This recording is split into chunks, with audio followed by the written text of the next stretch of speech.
All right, and welcome everybody to another edition of Extreme Sports. Glad to have everybody in the building tonight. It's been a very eventful past 2 weeks since the last time we came to you all, but we're gonna fill in the gaps all the way around the best way that we can. As always, it's an honor to have my brother Dolph in the building with me. Dolph, what's going on, bro? What's going on, family? Man, it's always great to be back, man. And, of course, have our guests on as well. Sports Bay Ray is back in the building. Ray, what's up? What's going on? We missed you last time. Hi. It's been busy. We got you. It's been busy for everybody. But, hey, to everybody out there listening to this message, no matter what we all going through out here in life right now, we're going to come out on top. Just always remember that you got to go through the storm before you can get to the horizon and get to the top of the mountain. So we'll have to go through some trials and tribulations. And, of course, it's all a challenging time for everybody right now in times of the pandemic. But life can be hard with or without a pandemic anyway. So just keep on holding on, keep climbing, y'all, keep believing, and we're gonna make it out of this thing on top. Before I go to my good brother in the building, Eli West, let me go to my good brother Lawrence Vaughn in the building because he is now an official member of the Extreme Sports e-board team. We made the announcement this morning that Lawrence is the new and the first official social media manager for Extreme Sports. Congratulations to my brother Law, man. He is always on top of those sports updates nonstop, and we know he's going to do a great job for us.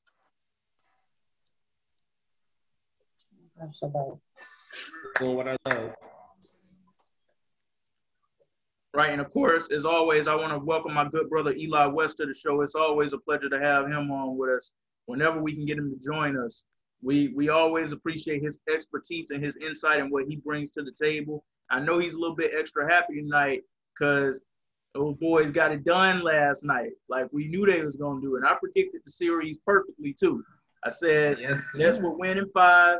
I gave the Celtics 1 because that's just how much I believe in Jason Tatum. And Jason Tatum did not let me down in that game 3. But I knew, said, Nets going to refocus for games 4 and game 5, and that's going to be a wrap. You can be as willed and as determined as you want to be, but sometimes you just can't overcome all of the odds. And when you have 2 of the top 3 players in the NBA, James Harden and Kevin Durant, and you got another lethal top 12 player in the league in Kyrie Irving and all those other components around them, that's a tough monster to overcome. So once again, thank you to everybody for joining us tonight. And we're going to get into our topics really quickly, but you guys know me. You know how this goes down. Want to continue to encourage everybody to continue to be vigilant, to be diligent, and to continue to take all the precautions they need to take while we are still in this pandemic. I know that the CDC is loosening restrictions. Recently were loosened up on summer camps. That's a great thing for the parents, and it's an even greater thing for the kids because I can only imagine being 12 and under and not being able to go to a summer camp or not being able to go outside. I can only imagine what that was like for those kids last year. So I'm happy for them, but let's continue to understand one thing. Just because these restrictions are being loosened up, COVID is not over. And I am glad that officials are coming out today and they are reminding people, yes, we are seeing things come out on a brighter note, but this thing is far from over. So let's continue to be diligent while we also celebrate the fact that we can do some things that we could not do last year. So with that being said, let's go ahead and get into our topics for tonight. We're going to start with the breaking news that happened early this morning out of Boston. Part of it caught me by surprise. Part of it didn't. So for those who did not know, and this happened less than 24 hours after the Boston Celtics season ended, courtesy of the Brooklyn Nets last night in Game 5 of that series. We all probably woke up this morning or were driving into work or having a cup of coffee or something and got the notifications from Woj and ESPN that Danny Ainge was expected to step down as the president of basketball operations of the Boston Celtics. And then the news did come official that he was stepping down. That part didn't surprise me. It was either a year ago or 2 years ago, Danny Ainge was having some minor health issues in Boston. And when those things start to take over, you have to do what you have to do for yourself, look out for yourself. And it's not the last time we'll see him in a front office in the NBA. Danny Ainge is well known around those NBA front office circles. Here's the part that absolutely caught me by surprise, though. the announcement that followed that, which was Brad Stevens is moving into the Celtics front office on a full-time role, and the Celtics are beginning the search for a new head coach.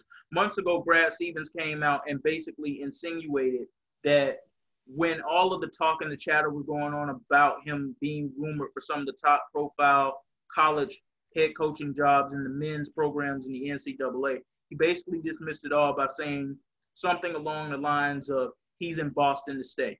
Well, yeah, he's in Boston to stay, but none of us expected it to be on this capacity. This absolutely shocked me on every single level. Randolph, I'll start with you. What was your reaction this morning when you saw that breaking news that came out of Boston, especially as fast as it came out, not even 24 hours after the season came to an end last night? Well, like you said, Danny Ainge, that's not a surprise.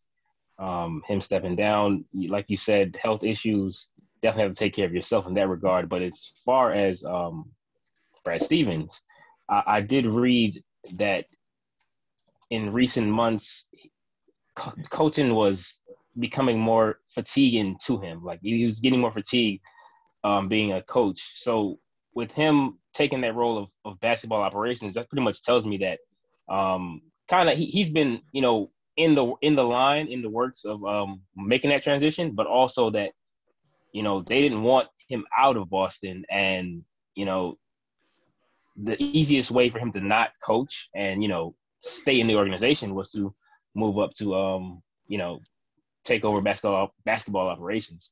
So it was definitely kind of a shock, like, oh, well, Danny Ainge steps down and boom, Brad Stevens.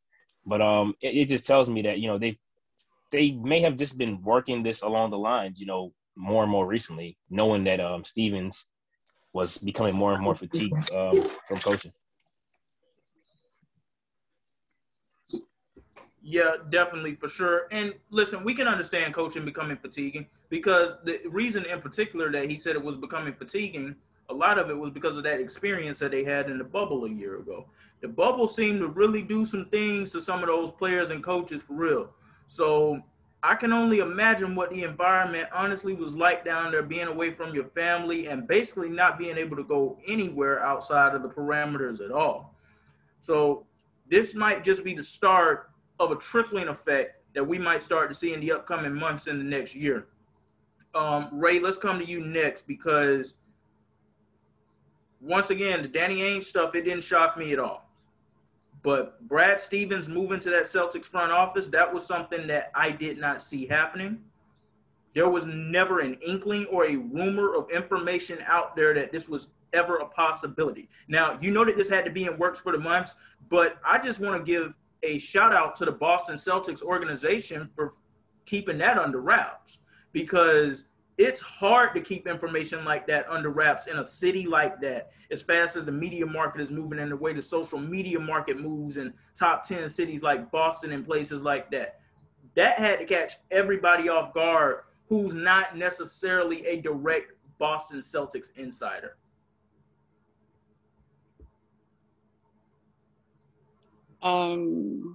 Personally, I wouldn't say I saw it coming. I really didn't. Not him going up to the front office or him being over basketball operations. I don't have no words for it. Like, I can't really describe it when the notification came up on my phone because it was so unexpected. I really thought, like, okay, once you're done coaching, like, he was out of Boston. Like, I was rooting for him to be out of Boston. Like, I didn't think Boston would still want to keep him. Then you're over basketball operations, so you kind of have a say-so in who y'all trade and who gets to stay and who gets to hire as new coach. You know, you kind of have, like, an opinion that kind of holds some weight in the organization still, and I don't think that's for Boston right now. Not with him, at least.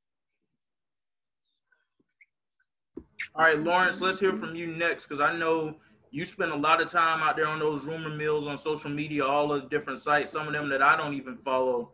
And I think that this even caught you off guard this morning when that news came down as well. Oh, yeah, most definitely. I would say that I never thought that, you know, you could, as I've been hearing it, you could fail your way up and get a higher position in the org. But for people of different skin complexions, you know, things work out differently. So, I mean, Danny was once a coach and then went to go be a GM somewhere. And for Boston, maybe they can replicate that. And Brad will be okay. I mean, I wish nobody ill will. I hope everybody does great in their lanes, whatever. But I will say now that they are looking for a coach, I would like to see somebody along the lines of Phil Handy, Lloyd Pierce, somebody who has earned stripes in the game, get that job, and not just a big name to slap on there as a little band-aid. Said, "Hey, bro, we about to go to the finals again." Danny stepping down today kind of caught me as a surprise. To me, it's kind of like, well, if you step down today, what's the difference between today and the beginning of the series? Because either way, y'all had the same. Y'all didn't get better. So seeing it all hit back to back to back to back kind of told me that they had this in play for months leading up to this. So my only question was, why wait? What was so big that you had to wait? It was a situation that if the Celtics somehow would have got to the finals, that y'all going to keep Brad as a coach, or I don't know what necessarily their play was here, but maybe now they can start to move towards the right direction instead of just staying in that same little lottery area and not really getting better, but not getting worse. All right, and Eli, you go ahead and you bring this whole thing home to us. And Lawrence, I'm glad you brought up the coaching point because we're going to touch on that in just a second. But I just want to get everybody's initial reactions to when those push notifications came out this morning. Like I said, the first one, okay, could have saw that coming. The second one, with the second half of information that came with it, that made my eyes get as big as an owl. Look, great day to be a Brooklyn Nets fan. Just gonna throw that out there. Start off. I don't know if we pushed the horn early on them on whatever it was, but definitely it threw me by surprise. I woke up this morning on my way to work and I was like, oh, okay, cool. So what's the big deal going out here in Boston? And I was like, they over here, sad about the fact that we over here took our dub on them and, won the series, or, what's going on? I'm sorry. I got to get that out. All right. So back to business stuff.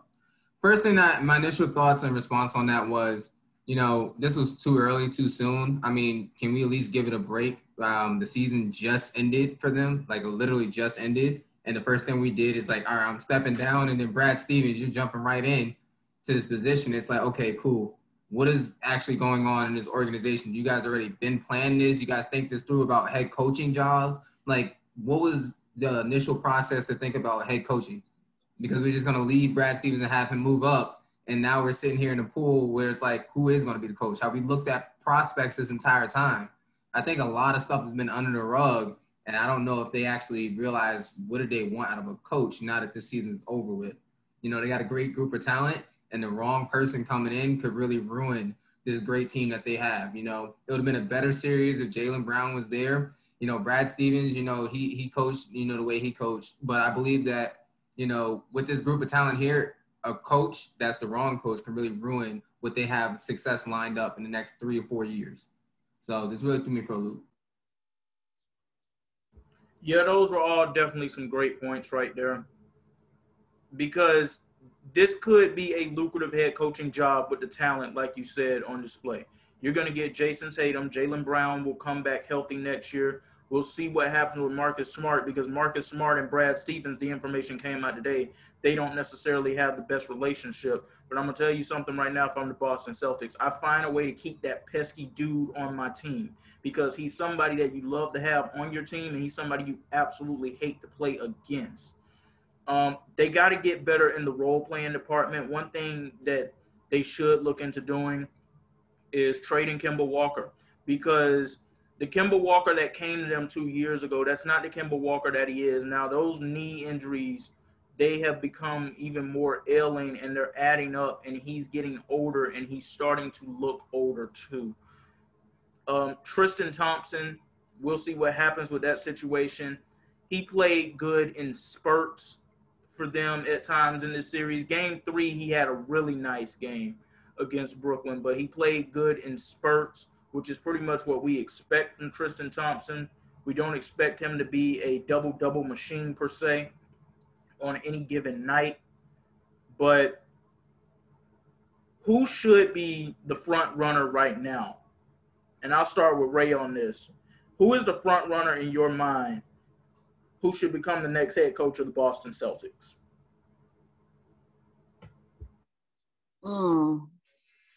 Honestly, I would go like the Nets route and like go get like a retired player and bring them in.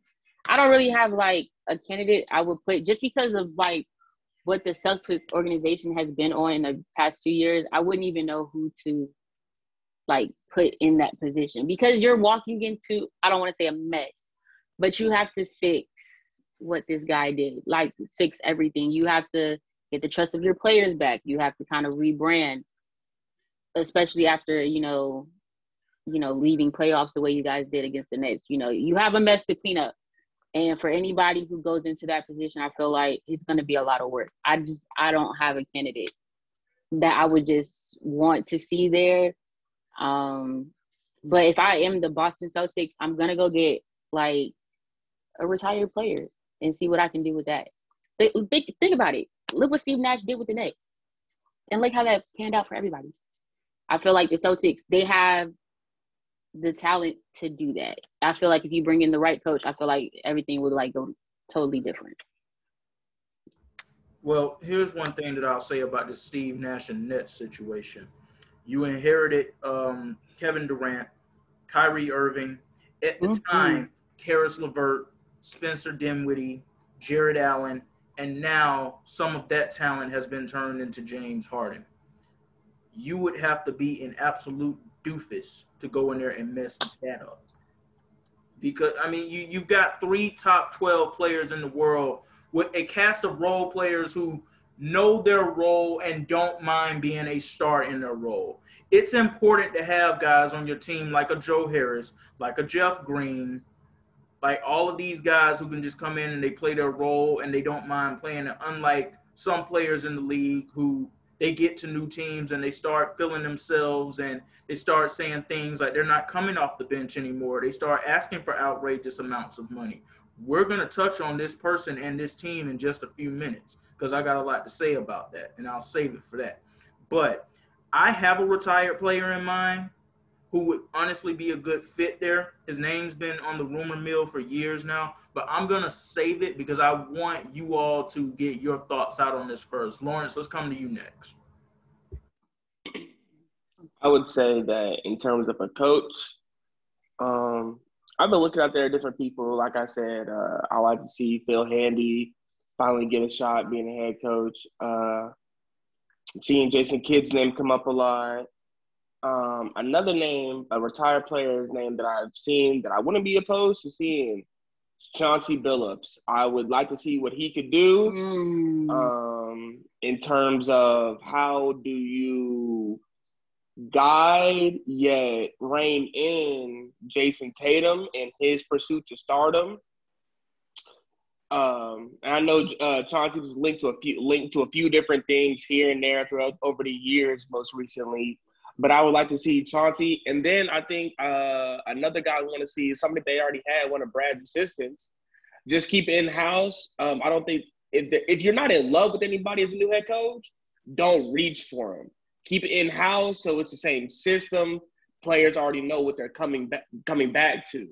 But if you feel like there's somebody out there that can help you when you're in love with, go get them. Shoot for the stars. Bring them. I mean, your name holds weight. It's not like we're talking about the Charlotte Hornets. I mean, we're talking about the Boston Celtics. So, but I would like to see Chauncey Billups get a shot. Dolph, well, actually, let's go to Eli next on this one. And Dolph, you bring it home on this one. And then I'll give you guys my thoughts on it. All right, so what I'm going to say is I'm going to go with I like the Jason Kidd rumors that's going around. Mainly, I just offensive driven. But I think that would also be a bad decision as well because their offense really not the problem so much besides Kemba. Really, they need to get more on the defensive end.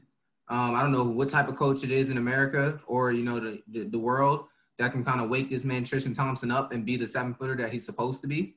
But honestly, I think more of a defensive head coach is something they should probably look for because offense kind of clicks on its own. I mean, you just replace Kemba, as you guys all mentioned. he's kind of the reason why they really didn't go as far in this series that they could have went, because Jalen was down. That means, Kemba, you have to step up. And the only game he stepped up was when our boy went out there and dropped 50 on us. So that's probably the only time I've seen him step up that entire series. So, but other than that, I would go Jason Kidd just to keep the offense circulating. But honestly, I think that would also hurt them as well because they need more defense. Marcus Smart can't be the only person trying to turn him up and get him hype up for that defense. It's actually crazy because I think in that game, Kemba only had like 6 or 9 points, something like that. But Lawrence took my guy. I was going with Chauncey. We've seen his name around, the last couple of years. And I think it's time he gets that shot. It's a high-profile job. He has a lot of talent to work with. And I think, he's been on some assistants staff. So I think it's Chauncey Billups' time. Well, it's left to be seen, what Boston's going to do. But, for me, I've got Chauncey Billups. All right. I like Chauncey Billups, too. And it actually makes sense for him to go to the Celtics because even though the success that we know him for in his playing career did not happen with Boston. It happened with Detroit. Chauncey Billups was drafted by the Boston Celtics. So there are roots there. The player who's retired, who's been on the coaching rumor mill, though, for a while that I'm thinking should probably come into this job is Jerry Stackhouse. That's who I'm looking at. I'm looking at Jerry Stackhouse. And there have listen, so many players and so many other coaches around the league, they go to bat for – why is Jerry Stackhouse not getting the head coaching jobs in the league? Why is he not at least being considered for those jobs? And when your peers speak that way of you, it makes me look at you a lot differently as opposed to what people in the media have to say.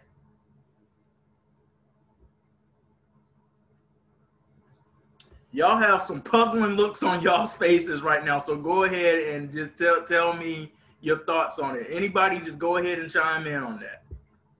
Stackhouse, like, out of all the players that you could think, okay. Don't get me wrong, he was great during his time. Coaching the Celtics, I feel like he's gonna bring like an old school like basketball vibe to the Celtics team. Like, they're young. Like, if y'all really look at the Celtics, they're very young. So you bring him in. It's just, I feel like we might get like a little taste of old NBA back. I do think they will be a better defensive team, though. I do think that. I personally like Jason Kidd. Now that Eli, made some points and Lawrence made some points with Jason Kidd. I can see that. He wasn't the best defensive player in his time, but I feel like overall it's gonna change a lot. Like, you got somebody, I don't want to say close to the age, but you have somebody that like they can respect, somebody who has like authority. But Stackhouse, oh Lord, that if it happens. I don't see a first round exit with the Celtics. If it happens though. Well, I can say I wouldn't be surprised, but first of all, like, Stackhouse, you won't, like, there's no going back to old school basketball. Like, that's gone. Like, that ain't happening no more. But for me, it's kind of, I'm not sure. I'm not sure about Jerry Stackhouse. I haven't heard much about Stackhouse on as a head coach. So for me, I'm kind of not sure on that. Like, I mean, it's definitely possible, but I'm really not sure on that. It was one point in time, like, his name was attached to somebody being head of somebody's basketball operations, but that was roughly maybe like 3 years ago. Are we still talking Jerry Stackhouse? Yeah. I believe he's the head coach at Vanderbilt. He's in college. Yeah, that's what I was gonna say. I'm sorry, my computer died, but yeah, Jerry Stackhouse is the coach right now. In fact, he just got an extension there. Yeah, he just got an extension at Vanderbilt. Leave him there. They had a great year. He was, in fact, his star point guard was Scottie Pippen's son. Okay, correct me if I'm wrong on this, but wasn't Brad Stevens still currently the head coach at Butler when he was hired as the head coach of the Boston Celtics? No, Yeah, but they told he him had gave him a to notice. finish out. Yeah, they told him to put a 2 weeks in. Yeah, like it's basically that type of thing where it's like when a player is under contract still, but that he get permission from the team to like take trade Leave. offers. It was kind of the same thing with Brad, where it was kind of like, we all know you're going to Boston, so like, what's good? And then he just came out and was like, yeah, that's where I'm going, and then kind of just like gracefully walked out the door. Okay, so it looks like Jerry Stackhouse thing might not be able to happen then, but he's still a name that I'm going to keep on the radar here for a while. And just the fact that he's in college having success with those kids now tells me that he would more than likely do a little better with this younger generation of Boston Celtics as opposed to one of these older coaches. Hold on real quick before we get off of Boston. Well, this is kind of Eli. For one, question: Who would you say is the most important player out of the three on the Nets? The most important player out of the three on the Nets currently right now, most important would be Kyrie Irving. Kyrie. And then the reason, my first thing I would say would be Kevin Durant. As much as I always said I didn't want Kyrie, I wish we would have got Kevin Durant without Kyrie's, his presence that he brings to the team, and just the media attention that Kyrie draws in is negative. And I was like, that was one of the biggest factors that I had, that I was like, I really don't want Kyrie there. But, I do know that Kyrie, when he's not playing at an efficient level, we are not winning. I mean, we got to say that Kyrie Irving scored 14 points, I believe, and Kevin Durant and Harden both had over 30 when that night that Tatum had 50. But Kyrie Irving had 14 points, and it wasn't productive enough for us to even, win that game. I think Kyrie Irving is one of those missing pieces because he can do so much off the ball and on the ball that, he definitely makes a big difference in that game, because the attention is always going to be on Kevin Durant and James Harden. That's always going to be the attention. That's why I say Kyrie Irving is the most important factor.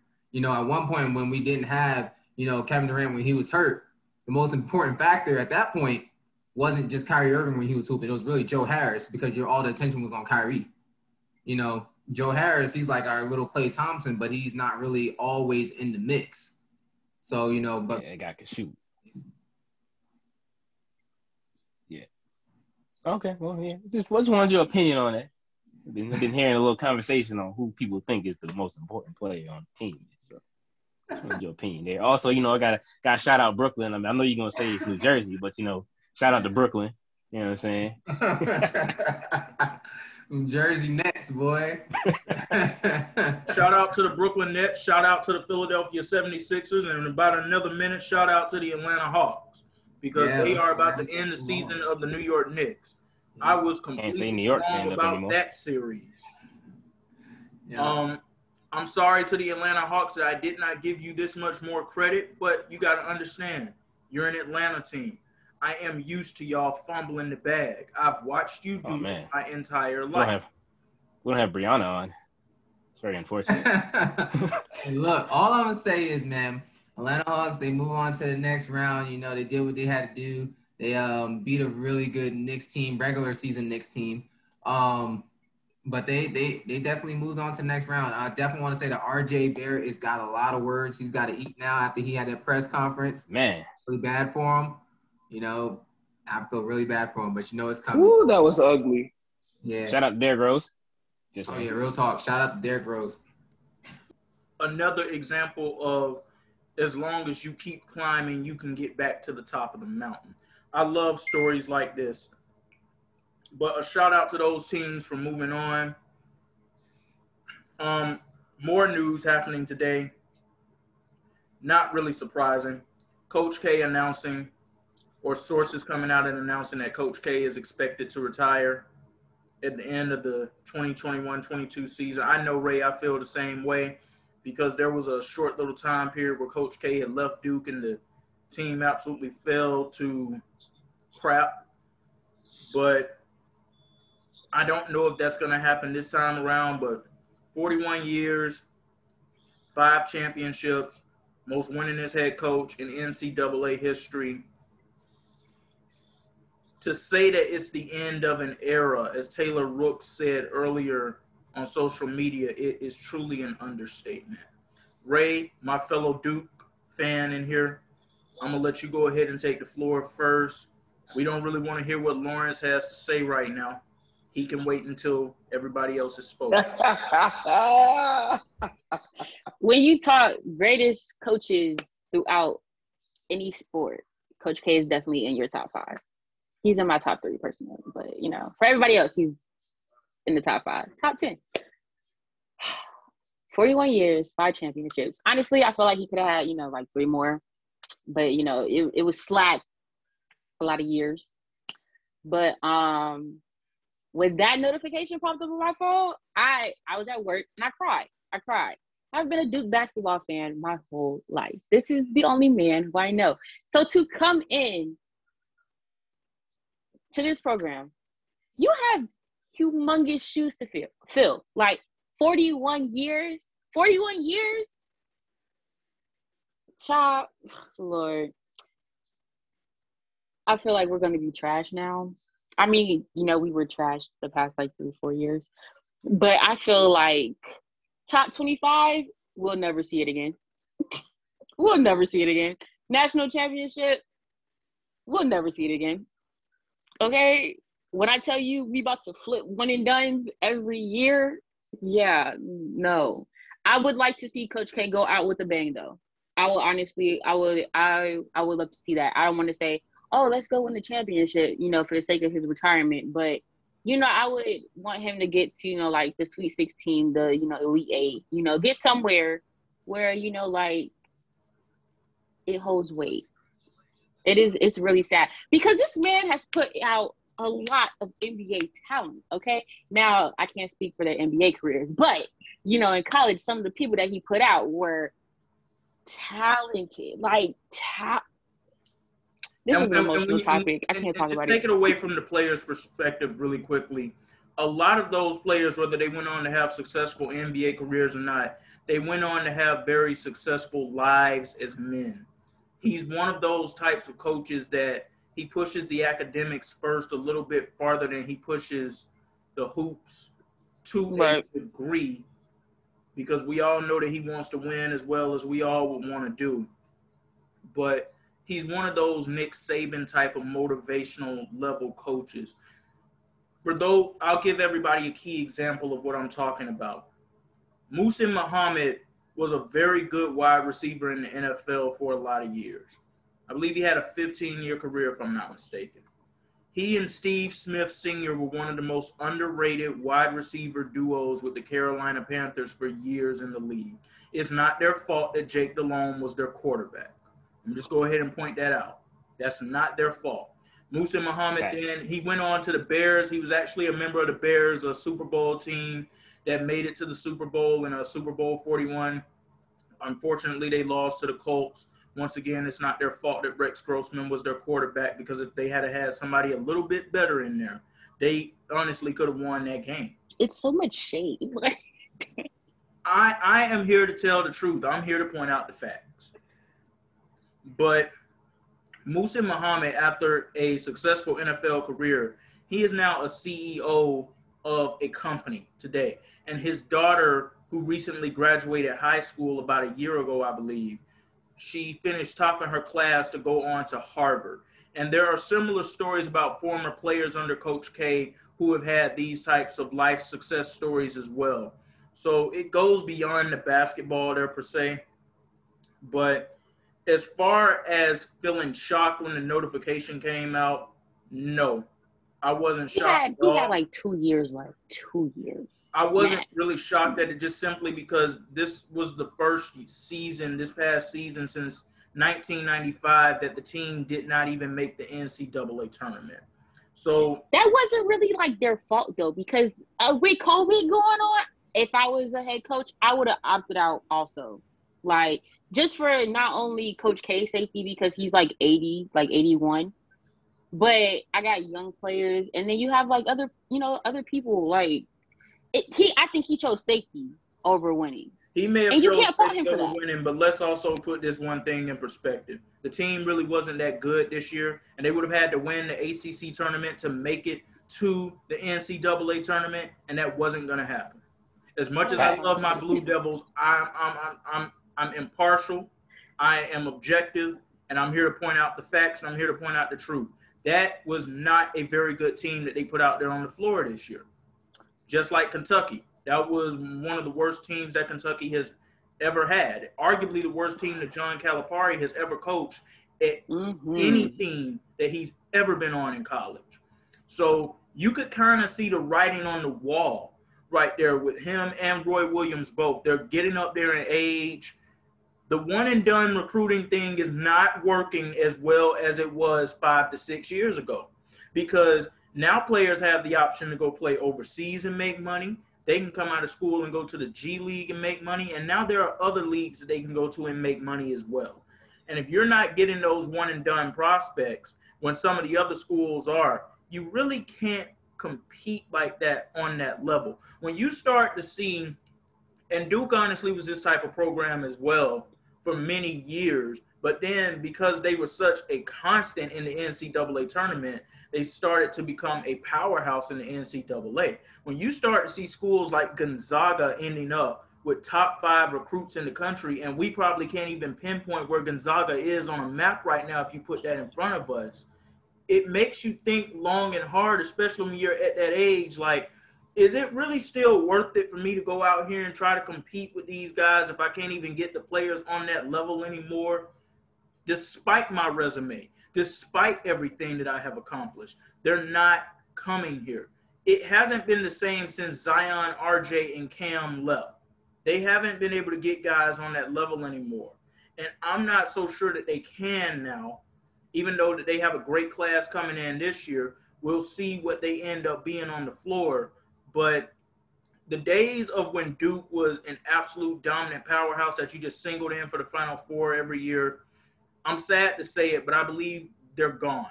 Now, I'm going to be very interested in seeing who the next head coach is going to be for the program and seeing if he can keep things going in the right direction.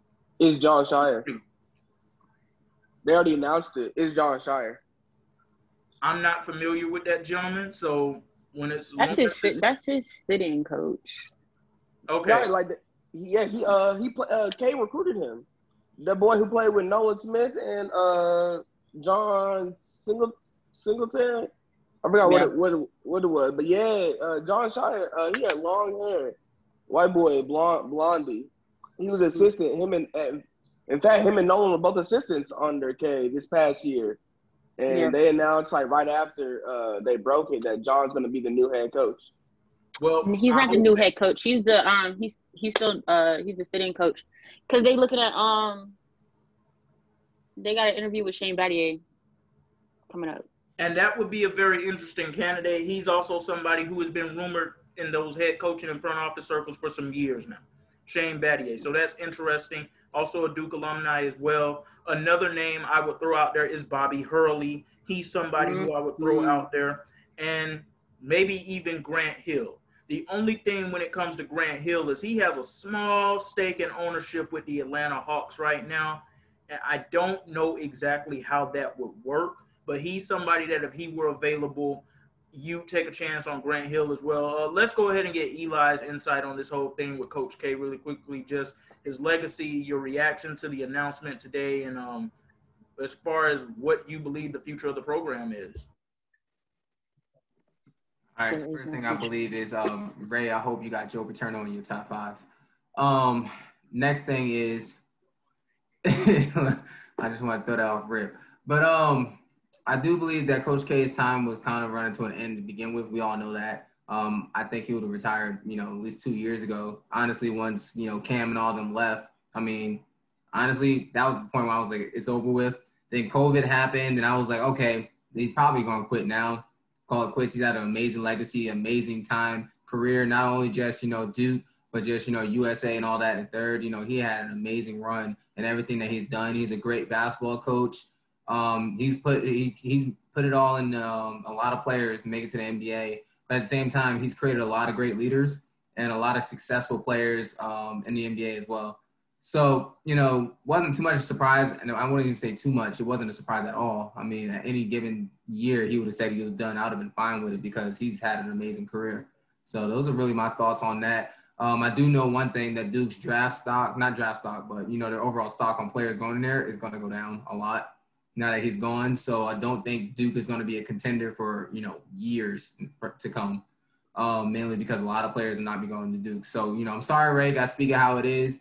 But when you lose Coach K, you kind of lose a lot of people that's trying to go there. Kids go there for the coach, not to go there for the actual team itself. But yep, that's it. I feel like I wouldn't say our stock is gonna go down. I think we'll still be a top 5 school that athletes would want to come to? No, honestly, no. I would probably place us in like a couple of people's top 15, top 20.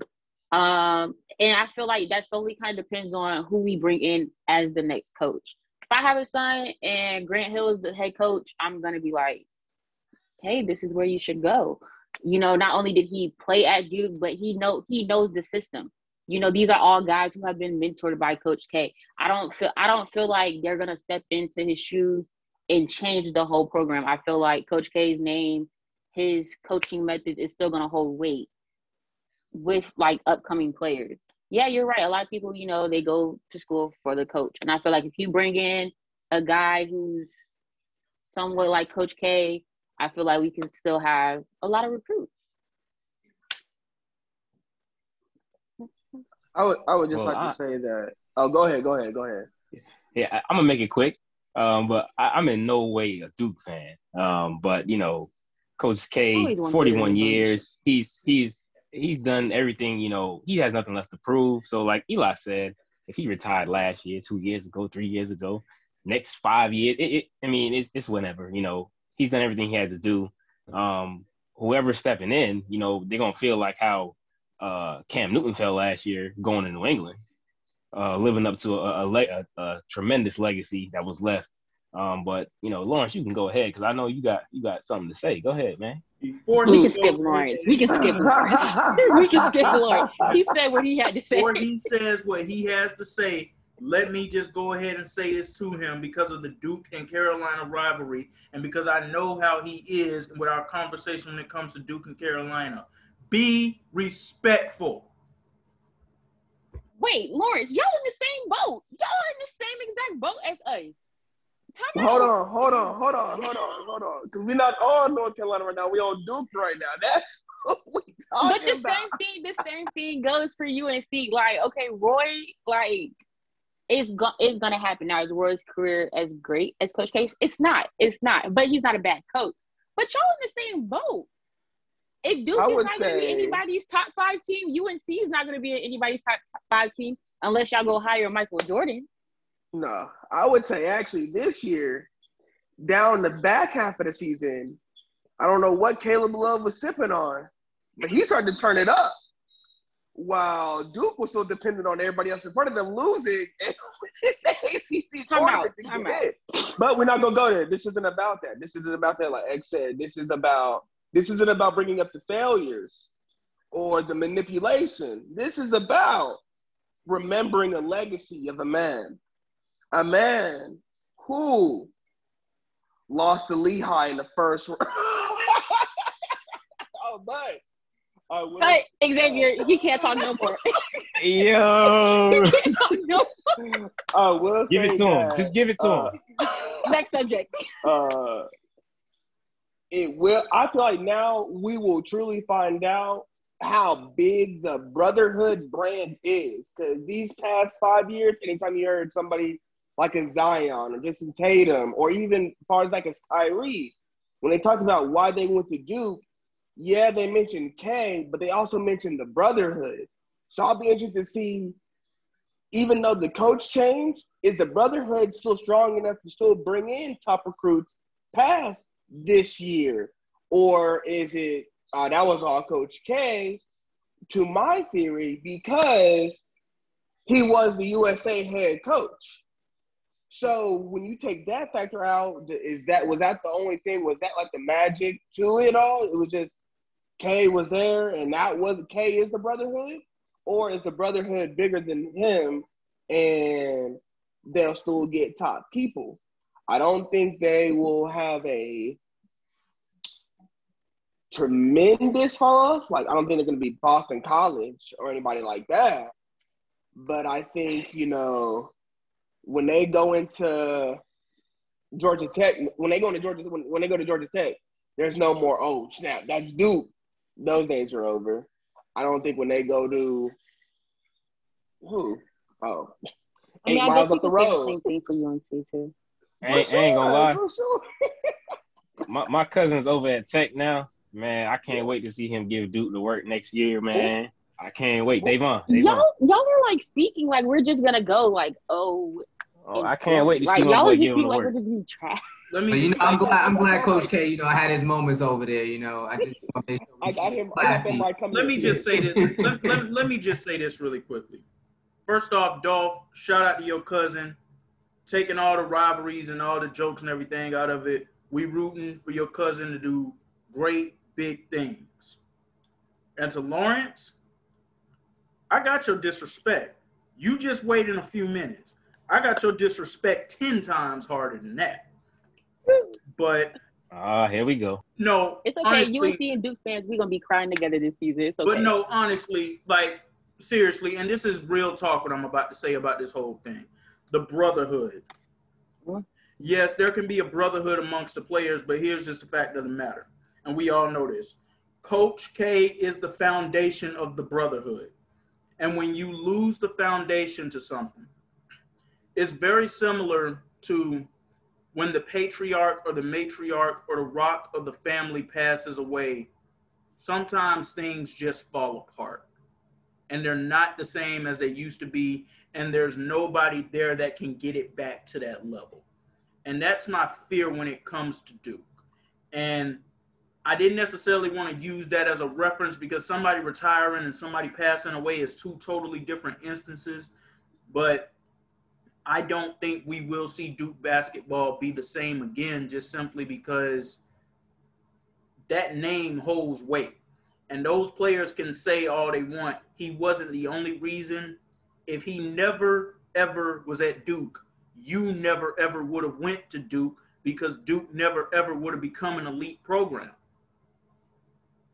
And the same thing happens at Syracuse with somebody, as much as I don't like the guy, Jim Boeheim. He's still getting recruits year in and year out because his name holds weight. When he leaves Syracuse, I'm not sure that program is even going to be NCAA tournament worthy. They're nowhere close to the level of where they used to be, at least a Sweet 16 guarantee every single year. But I'm not so sure they're even going to be tourney worthy after he retires. And I expect that time to happen soon as well because he's getting up there in age too. Our good brother Matt Craig is in the building. And I don't know if he wants to chime in on this Coach K thing or not, but he's got something he wants to say about the Hawks and Knicks situation real quick. And also something Mr. that James he said, Harden. a bold proclamation about Trae Young a few minutes ago in a separate group chat. So, Matt, the floor is yours. James Harden. Get it off your chest, Matt. Say it with your chest right here, Matt. Say it with your chest. Well, James Harden. Yeah, James Harden. Shout out to I James Harden. joined right when this happened too. Crazy. The future Finals MVP, James Harden. Oh, he bold. Yeah, future. I don't know if I ever told y'all, but I think I did. I said if James Harden get this ring, he'll be ranked ahead of D-Wade all time in shooting guards. You was telling me that, I feel Okay, like it's a little I told you blasphemy, that. but, Okay, but thanks for having me. Glad to be here. I'm gonna hop right in. Knicks just got bounced by the Hawks, by the young killer Trae Young. And I just want everybody to know that Trae Young put the world on notice that the NBA is now his. He currently owns the NBA. If you ever want to talk to anybody about the NBA, you have to go to Atlanta and go talk to Trae Young because he currently now is one of the top players and one of the faces of the NBA after this playoff series. After he finally let everybody know how great he really is. I've been a fan of Trae Young since he came into really since his first year at Oklahoma, and since he came to the league, he kind of got off to a rough start. Not as far as his play, but just as far as winning.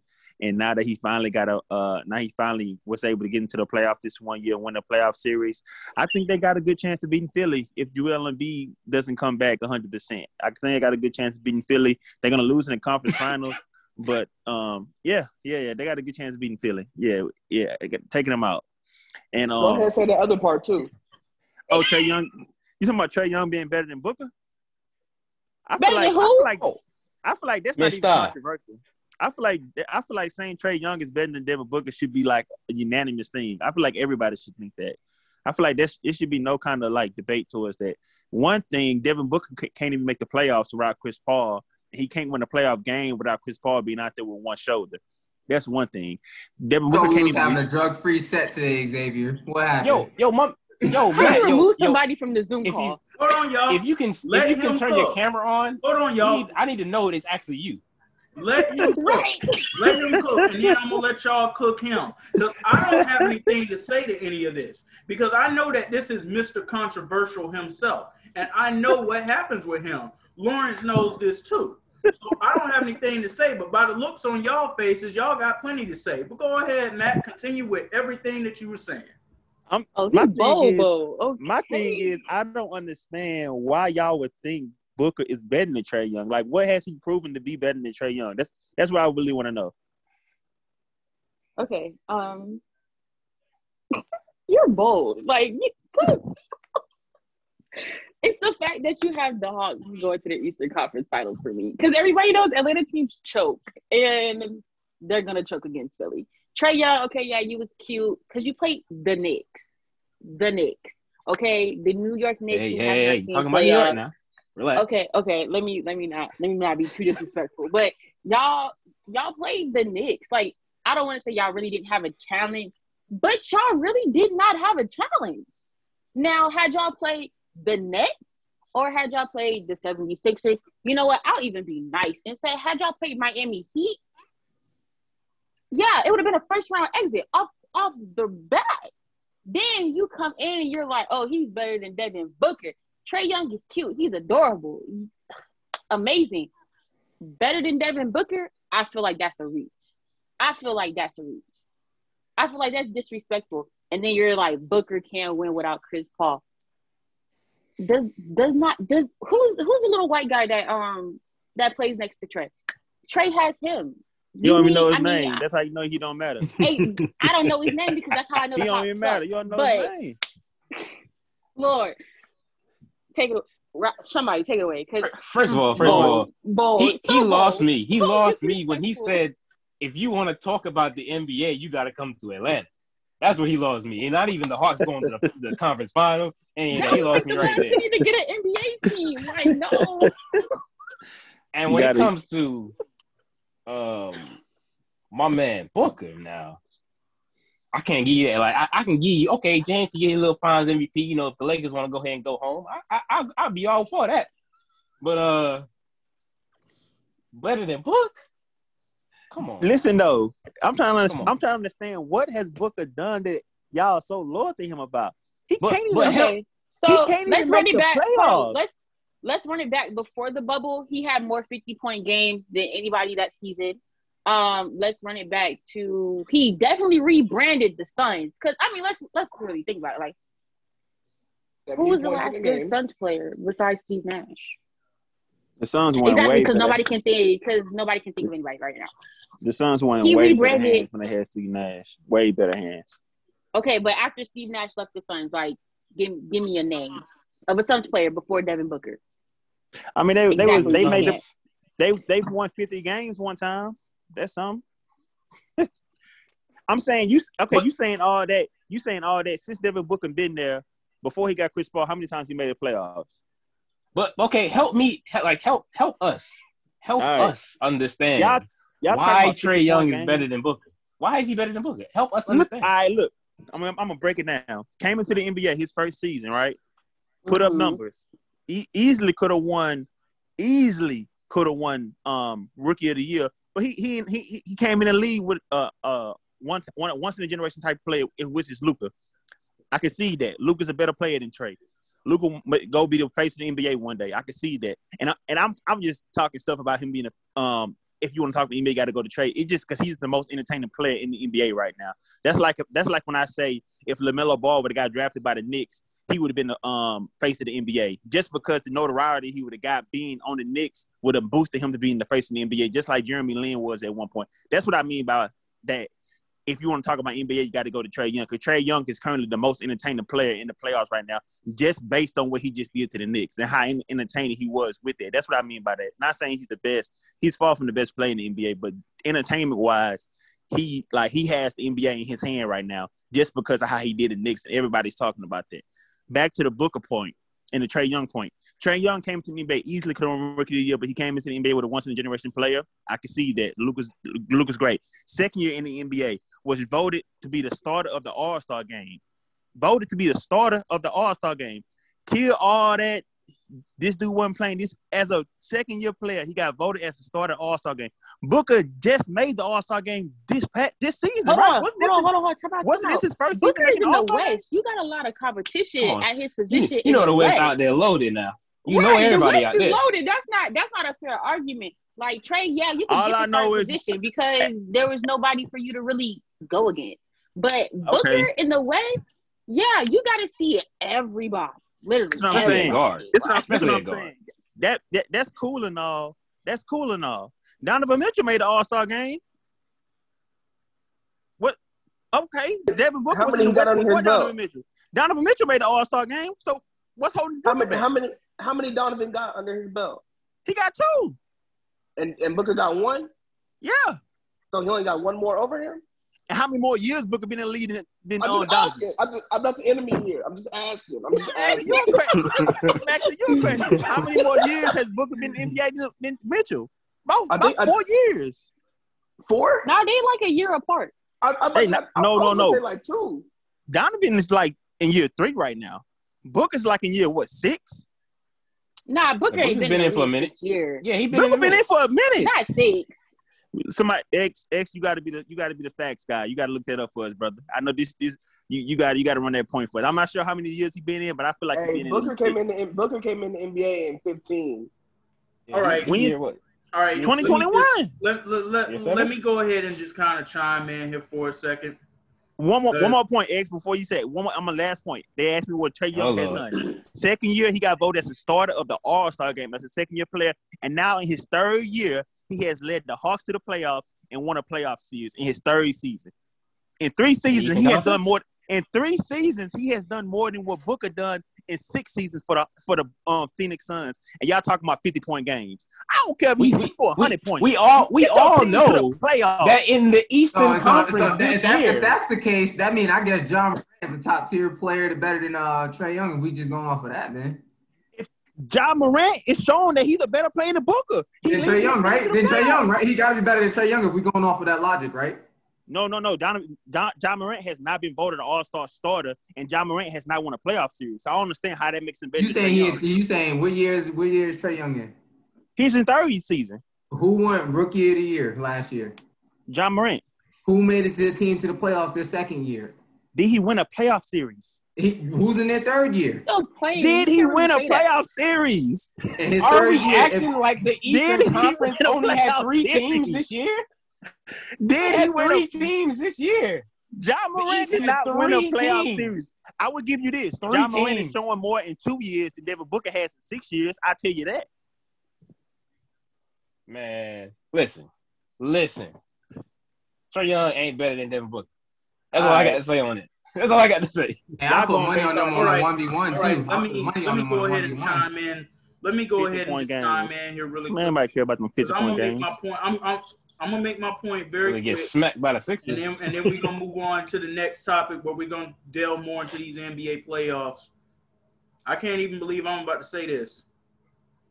Matt just cooked y'all 100% with facts on that one. Trey Young is better than Devin Booker. Man, all right. I'm going to mute y'all can talk about all the points. You can talk about all the stats that you want to talk about. But The fact of the matter is, Trae Young is the glue guy right now on a playoff team in Atlanta, and Devin Booker did not get to the playoffs until he got a guy who's been there and done that multiple times in his career. Now, yes, he has done a great job in this series against the Lakers, but what Trae Young has done for Atlanta against the Knicks, if I take out some of what Devin Booker has done, Make sure you compare the rosters, Zay. Make sure you compare the I was about to say, what has Phoenix had prior to this year? Or you say he cooked somebody, compare them rosters. Man, What has he had? What has Booker had prior to this year? I just want to add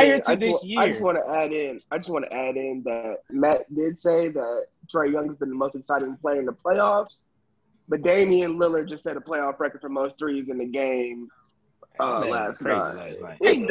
No, we can let Matt have it. We can let Matt have it. I like Dame. When he says that Trae is the most exciting player, because every game that the Hawks and Knicks have played, Trae has been exciting to watch. He honestly has. Matt, we'll let you have that one. But okay, and here's just the one thing I'll say about this. You haven't seen a New York sports crowd get that rowdy about a particular player in a long time. The last time I remember a scene being like that in New York was Yankees fans chanting at Pedro Martinez, "Who's your daddy?" That was back in 2004. So you got to be something special to get Knicks fans to get up and do that. But on a real, shout out to the Knicks on a successful regular season. I'm not going to sit up here and say that the Atlanta Hawks didn't have a real challenge with them, because I picked the Knicks to win this series in 7. So if I picked the Knicks to win this series, I obviously kind of thought the Hawks were a little inferior to them.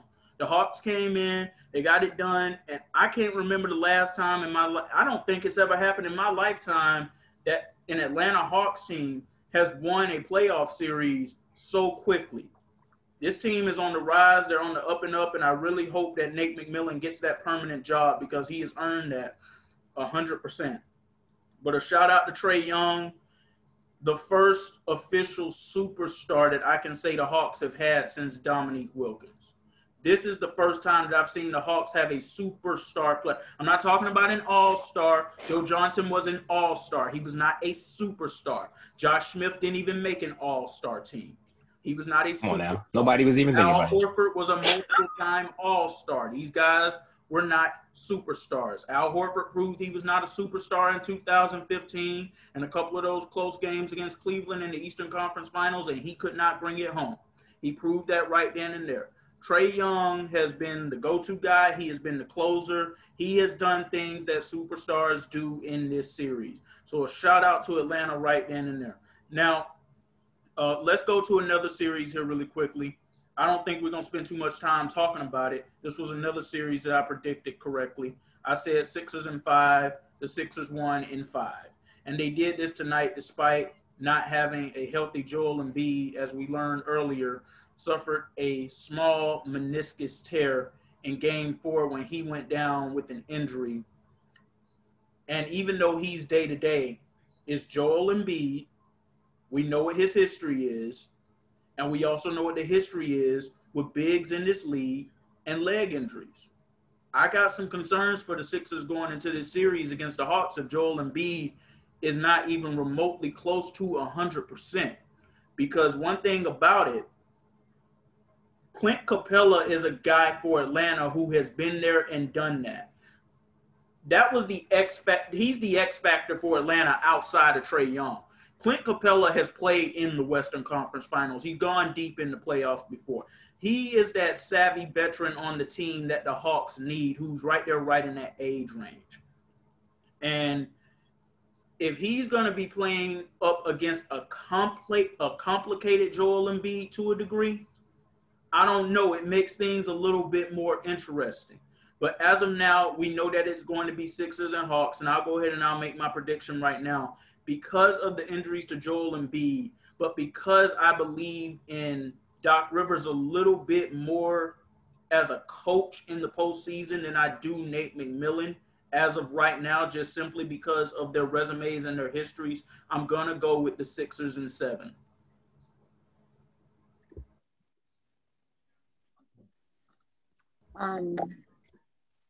I got the Sixers in 5. I don't think Atlanta's gonna live up to the hype. They choked in playoffs, so I don't think they're gonna live up to the hype. Joel Embiid not being 100% healthy, but I think we kind of like seen that play out the last 2 games, especially. Ben Simmons has been on. Excuse my lingo. He has been on his bully. My man's had 13 or 14 rebounds their last game. He was in his defensive bag. I don't think I feel like don't sleep on him when it comes to the defensive end of the ball. Don't sleep on him. I feel like he's proving himself a little bit, like if that kind of makes sense. Like he's picking up a lot of slack. And with the addition of Curry on their team also, I feel like Philly could win, like they could win in 5. They can win in 5. I'm not saying let's sleep on Trae Young, but I'm taking Philly in 5. Matt, what do you have? I'd like to hear that. Nothing at all. Who's your team? My team? Yeah, who's your team? I'm just asking. I don't know, seriously. No, it's not if you're there. It's not important. No. They're not in the They're playoffs not right as now. bad as Whoa. I mean, they can't be worse than my team. We're not gonna bring over that. Go ahead and say that name. Drop that team name. No, don't even worry about it. Like, just know. We haven't. My team. We haven't seen playoffs since 2014. Okay, so that narrows it down to like 16 teams. The Bulls. Who said that? Why would you say that out loud? Y'all got a bright future, but I mean, if Joel Embiid play, the Philly win. If Joel Embiid don't play, the Hawks win. That's a big if. But if I just had to say right now, I feel like he will play. So I'm a ride with Philly because that's why I picked to go to the Eastern Conference Finals. Philly and the Bucks versus the Bucks. So it's I'm a ride with Philly, and I'm gonna ride with what X said. Philly in 7. You did say 7. Something crazy. Something crazy. I'm jumping in. Yeah, I said 6 to 7 only because Joel Embiid is a little complicated right now with a small meniscus tear. Same. I used to be a Philly fan back in the Gap. I feel like everybody did at one point because Allen Iverson. But yeah, I used to be a Philly fan. So I'm riding with Philly. I'm gonna say Philly in 6, man. Reason I'm gonna say Philly in 6, I give Joel a couple days to kind of get his leg together.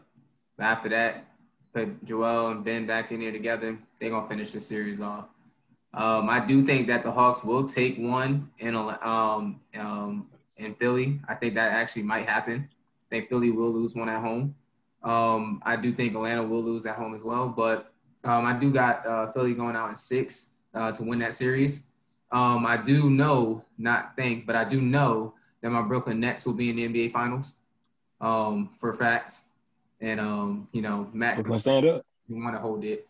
I think we talked about this in the chat before. He a huge Bucks, and he likes to talk about playoff players and versus regular season players, and he thinks that Giannis for some reason is a playoff player. But go ahead, Xavier. New team this year. New team. Sixers in 6. I think more so because not so much about Embiid. The others around him won't forget how to play basketball, like the others around Derrick Rose forgot how to play basketball for the Knicks. So Sixers in 6. Not whether he plays or not, Embiid will be back at some time in the series, and I think that's definitely going to shift that series. So Sixers in 6. Go ahead, Lawrence. It's on you. All right. I'm still holding out to see the true extent of his injury. I want to see JoJo try to give it a go first to see exactly how effective he is. Because although Clint's been doing his thing in Atlanta, he kind of in the same role he was in Houston. He's not in JoJo's weight class at all. And so I would say that if Joel's out there, it's no contest. I'm saying like 5. But with Joel out, this does give Matt's theory that Ben Simmons is the best point guard in the Eastern Conference more time to expand, simply because the limelight will be on him. Now, I don't know if this prediction that Matt has or this theory that Matt has will be able to hold weight like the Trae Young experiment. But I believe even without Joel, Philly has enough to get past Atlanta. Now, it's up to them to see if they want to play with their food or not. And it's up to Atlanta to figure out if they want to just get, walked over. I do give Atlanta a shooter's chance to pull out some games, and I give them a miracle to, win the series. But if Ben can be the person he is, and the person that people say he is or can be, guarding positions 1 through 5, being able to lead the offense, being able to affect the game in more ways than just shooting the basketball, then I believe that it shouldn't be without question that the type of game that JoJo had in the regular season and that Trae Young had against the Knicks, Ben Simmons should be able to do in the series against the Hawks. So I'm going to hold out my judgment, my call for the series until either some more news comes out on Joel or they play game 1 and he gives it a go. Because just like Anthony Davis, Joel too is made of glass. All right. I can respect that for sure. Speaking of Anthony Davis, it is time for that point in the show where we talk about this team that is posing as the Los Angeles Lakers, but what they truly are indeed are the Los Angeles Fakers. Yeah. And I already know where Lawrence and Matt going with this, but X, this is supposed to be your team. You're supposed to be a Lakers fan. And I've said this time and time again. I am an objective, facts-only fan. I have referred to the Pittsburgh Steelers as the Pittsburgh Steelers, as in Stealers, because they are a bunch of Steelers right now, as opposed to what Steelers pride is about. Back in April, my favorite team, the New York Yankees, I was calling them the New York Stankies the way that they were playing back in April. It is what it is. I'm objective when it comes down to this stuff. And the Los Angeles Fakers, as of what they are, they showed you who they really were last night. And I don't want to hear that Anthony Davis wasn't playing. Time and time again, all I have heard from this narrative in the media, 36 years old, year 18, still the best player in the world. All right, go out there and take it over then. Here is the fact of the matter, and this is no disrespect to LeBron James, I'm about to say. Father Time is here. And people get Father Time confused. They think Father Time is, not being able to go out there on the court and even run up the floor anymore. No, that's not always Father Time. Can you still dominate the game the way that you once could, to where that team can't handle you and it is enough to will your team to victory? And as we learned last night, the answer is no. And I find it very interesting that, everybody's favorite King James had time after game 3 to go post on his Instagram a video of him clowning Jay Crowder. But what was mistaken throughout that whole thing was the moment after that happened, even though the Phoenix Suns lost that game, they started to play harder and they started to rally. That lingered over into game 4, and they won that game. And then there's game 5 last night where I was reminded of a moment in 2012 where I watched the late, great Kobe Bryant, always rest in peace to Bean. I watched him go up against a loaded Oklahoma City Thunder team, and Bean was still getting his numbers, but there was absolutely nothing that he could do to will his team to that victory. And Lawrence, as us being Kobe fans and being those real Laker fans that were here before the LeBron bandwagoners showed up, we know how much that moment hurt us to sit there and watch the Lakers not be able to get over the hump like that, because the talk from months before that series was they got Ramon Sessions now, Kobe still Kobe, Gasol still Gasol, Andrew Bynum was an all-star that year. That was supposed to be enough to get the Lakers over the hump and have them meet the Heat in the finals, and it was not. And this is where we are now at this point in LeBron James' career with this Laker team. First of all, let me address that elephant in the room known as Dennis Schroeder. The first day he got to the team, my days of coming off the bench are over. Say what? What did you do in Oklahoma City that makes you actually say that? Did you actually win a playoff series? Were you in Oklahoma City? What did you do when you were in Atlanta? Were you a focal point as to why the Atlanta Hawks were continuing to go to the playoffs in 2015 and 2016? Or was that more so of Al Horford and Jeff Teague and Kyle Korver and that crew? That's the way I remember it.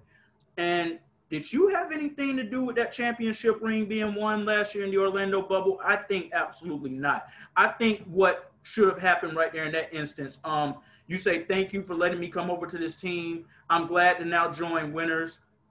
Let me sit my butt down and actually learn what winning basketball is. And then you had the nerve and the audacity to come out here and say that you want $100 million. You won't be getting that after this playoff series, especially after that performance last night. And you had the unmitigated gall and the nerve to turn down an $84 million deal. I don't even think a team is going to offer you that this time around after playing like you did last night too. Because here was the mistaken thing that went going into this series. Dennis Schroeder and Chris Paul played together last year in Oklahoma City. Chris Paul knows his game. That was the thing that went mistaken coming into this series.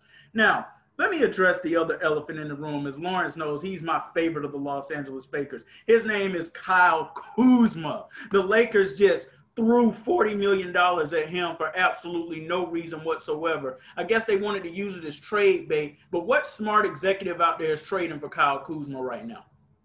What smart executive is doing that? The Pelicans. And to King James, bro, just keep your mouth closed and put your head down and go out there and play basketball. We don't want to hear any more of your statements about, oh, these shoulders were created for a reason. What were the shoulders created for last night? For you to jack up threes and put up garbage time points to go from being down 35 to only being down 29. This team does not understand what it means to be a Los Angeles Laker. This is a team that is full of pride, that is full of prestige. Championships are won here. LeBron and AD won a championship last year, but when you are a real Laker, you win multiple rings. Kobe got multiple rings. Shaq got multiple rings. Magic got multiple rings. Kareem got multiple rings. That's all I got to say about those Los Angeles Fakers for right now. Hopefully they get their act together and they can start playing a little bit more like actual Lakers. Y'all go ahead and take the cake. Okay, hold on before anybody starts. Go ahead. Heck yeah, go ahead. Xavier, are you okay? Because you sounded like hurt behind this F.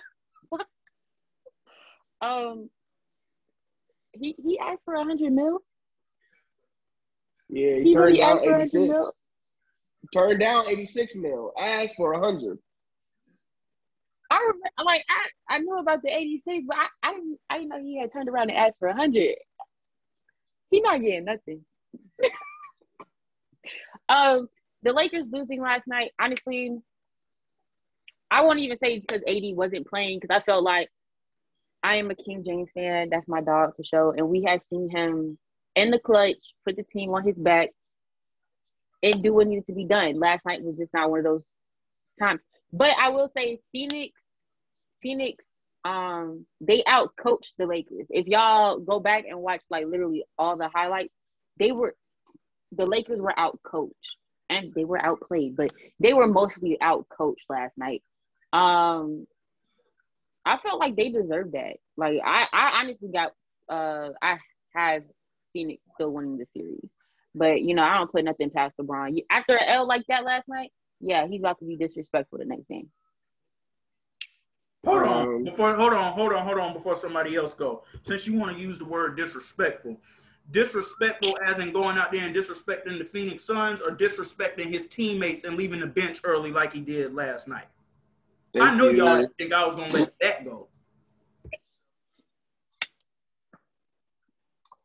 So I would say that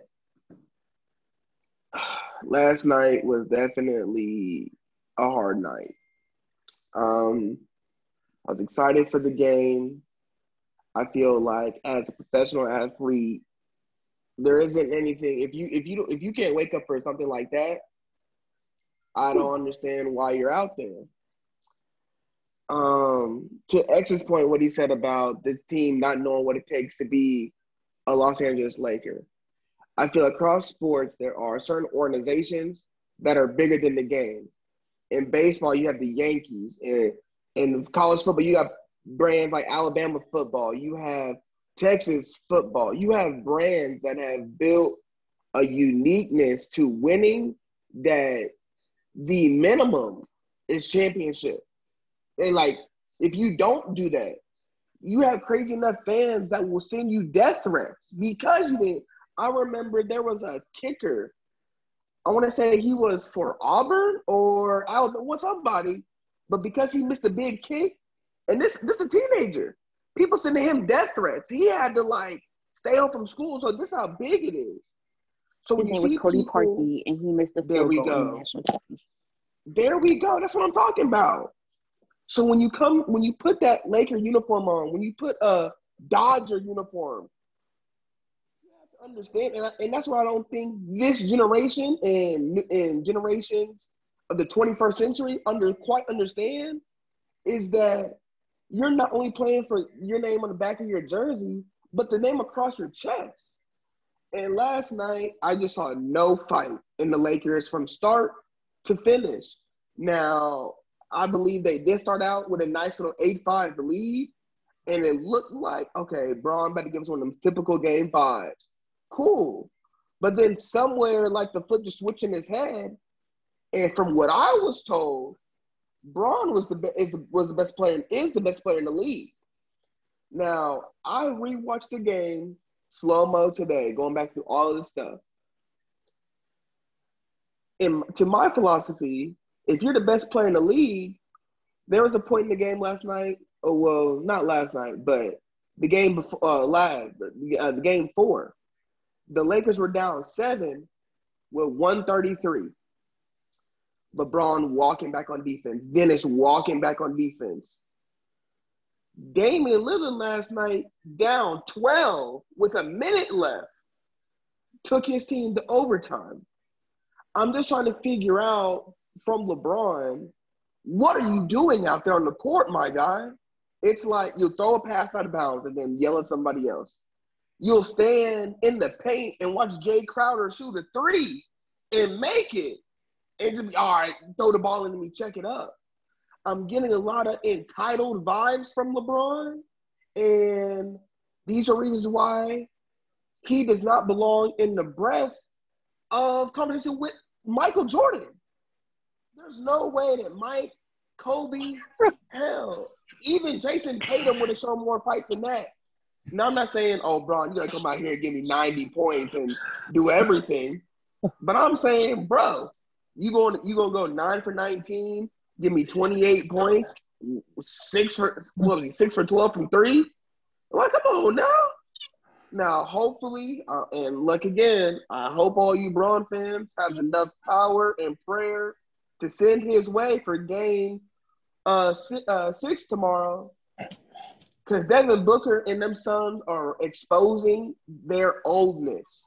They are running on every fast break. Even made layups, they're running on them, and they are converting threes. Their role players are playing their roles. Now, it doesn't help with LeBron when you have people like Dennis, you got people like Kuz not showing up. Basically just being models in the game, taking up space. All of us in here combined had as much points as Dennis Schroeder had last night. That's embarrassing. You're getting paid. You're getting paid to play basketball. We're watching, paying electricity bills to watch you. And you had 0 points. So maybe they don't know what's at stake. Maybe they're thinking that, hey, it's the best of 11, not best of, 7. And hey, that's cool. We all wrong sometimes.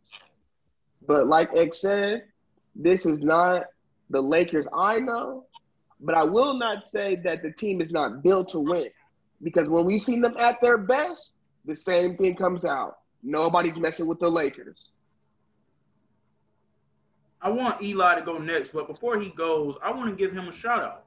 Because Eli tried to warn you last night before this game even tipped off of what was about to happen. Now, I don't think either one of us could predict a 30-point blowout, but banking on a 36-year-old man, no matter who he is and what he has done in year 18, and a couple of injuries since the last time he's had to do something similar to this, that wasn't a good bet.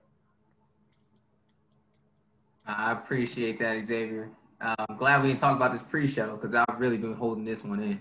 So I'm gonna say this. I wasn't always a LeBron James fan, especially when I met Randolph. You know, I was probably one of the biggest LeBron James haters on the court wise. Outside of the court, I mean, I love LeBron James to death. That man's a great man off the court, does a lot for communities. On the court, I said LeBron James kind of cried his way through a lot of the legacy that he made up for himself. But then as I got to watch more of his game, I started realizing that, you know, LeBron James can actually do it all. Of course, watching the game last night and then even going into the game, as I said, when they left Anthony Davis in game one, that's where the issue was. I was like, they're not going to win without Anthony Davis out there on the court. When they're all on all cylinders, they're easily going to be, you know, one of the best teams behind Brooklyn Nets. But at the same time, I'm sorry, I'm going to always throw that in there. But at the same time, I truly believe that LeBron James is one, older, two, he is playing very good basketball at his age, but three, at the same time, he does not have the same level of conditioning that he had when he was in Miami. I got to see LeBron fly from one end to the other doing chase down blocks like it was nobody's business. But now it's like I'm seeing him barely getting back on defense, getting out hustled. And the Phoenix Suns, they are a younger team with a veteran at point guard, but they are a younger team, and it shows out there that LeBron James really can't hang without, you know, Anthony Davis out there at least making some defensive plays nonstop. So if Anthony Davis is still, you know, on one of those questionable things, you know, I truly think if Anthony Davis is not playing, it's going to make a big difference on this series. I like Devin Booker the way he's playing. I like Chris Paul the way that he's playing. I truly think that, you know, it's a rude awakening for the Lakers. You know, that game was a wake-up call. I didn't expect 30 plus, you know. I let the score one time was like 60 to 30, and I was like, oh, man, this is bad. I was not expecting that type of beatdown. I was expecting maybe like, you know, a 12, 13, 14-point game. They got the fourth quarter, they kind of give up. And then I'm like, okay, that's where, you know, the win's going to happen. But truly, I also agree with Lawrence on this. LeBron James is known to kind of like really step up when his back's against the wall. So I expect him to really come out in that next game and be, you know, he give us that glimmer of hope for the Lakers need. And, you know, he will probably have like a 40-point game, 30 high 40-point game, close to being a triple-double. I truly believe that that's what's going to take in order for them to win that and kind of gear this series back up. If not, then, you know, all on Xavier, Father Time has spoken. If he can't come back and make a response from this loss, then they're going to lose this series. They're going to go home, and it's going to be huge in the media about LeBron James and his next steps. So same way when they talked about Tom Brady when he was over there his season with the Patriots, and they kind of folded at the end for him. They started talking about his next steps and, you know, moving on from the NFL. That's kind of what they're going to be talking about LeBron after this series if they end up losing in this first round. So it's kind of my thoughts on that. All right, I want Dolph to go ahead and speak next because I know Ray and Matt going to have a lot to say, especially to what I had to say. Okay. The thing for me with LeBron, I think no one actually has no one, like, you kind of pointed it out, but he re-injures the ankle the last game of the season. So me, I've been watching LeBron, you know, whole career. So I know, you know, when it's playoff time, you know, this guy like goes to a whole nother level. And I'm watching even the playing game in this entire series, and he just attacks in moments now since he's come back from that. It's moments. Like, you look at game three, third quarter, you know, it's a close game. LeBron says, all right, it's time to go. You know, they go on a huge run, they win that game. Game 4, they try to do that same thing in the second quarter. Phoenix responds. Third quarter, LeBron's nowhere to be found. In the fourth, he tries to make a run at it. Phoenix ends up winning that game. Last night, it's like, okay, comes out, hits first basket or first couple of points or whatever. And then the minute I seen, I told you this at the beginning, the minute I seen wide open KCP, wide open Dennis Schroeder, wide open Caruso, wide open Kuzma, and they passing shots, I know where this game is going. But for LeBron, like it's being undershadowed. Like I think the dude's still injured. Like they pointed it out at the beginning of the series. If playing, through it, he needs to rest. But he got to play through it, of course. But playing through it, it's gonna be moments. I don't think tomorrow night he can just come out and be like, I'm going the whole 48 hard, because his ankle is just not going to allow him to. So that's why you've seen it like the first half of games. He's just like, all right, I'm going to pass it to you. I'm passing to you. So the biggest thing is going to be, is Anthony Davis going to play? And if Anthony Davis is playing, is he, actually Anthony Davis, where he's actually mobile on the court and can make plays defensively and score on the offensive end? But if not, I don't see him, LeBron, being able to carry them, especially with the way $100 million man Dennis Schroeder played last night, Kyle Kuzma played last night, just everyone else. I don't see him being able to do it, because you're gonna have to see something like Tatum did. You're gonna have to drop 50. You're gonna have to drop 60. And I'm not sure that his ankle is gonna allow him to go that hard the entire game, like we've seen him do in years past. He played a whole 48, that Boston series game 7. The Indiana series that same year, played a whole 48. I don't know. I haven't seen that from him at all in the playoffs. It's kind of been, okay, I'm going to pass here. I'm going to make a run here. And then the end of the game 2, I'm going to hit the big shot. And that's kind of all I've seen in the playing game. Same thing. So the question is health. That was the whole thing going into the playoffs. Davis was just coming back off injury. LeBron's coming back off injury. They have absolutely no chemistry. They brought in Andre Drummond. He's barely played with them. Dennis Schroeder was out for some time to end the season. And they've come into a team that's just clicking. They're clicking.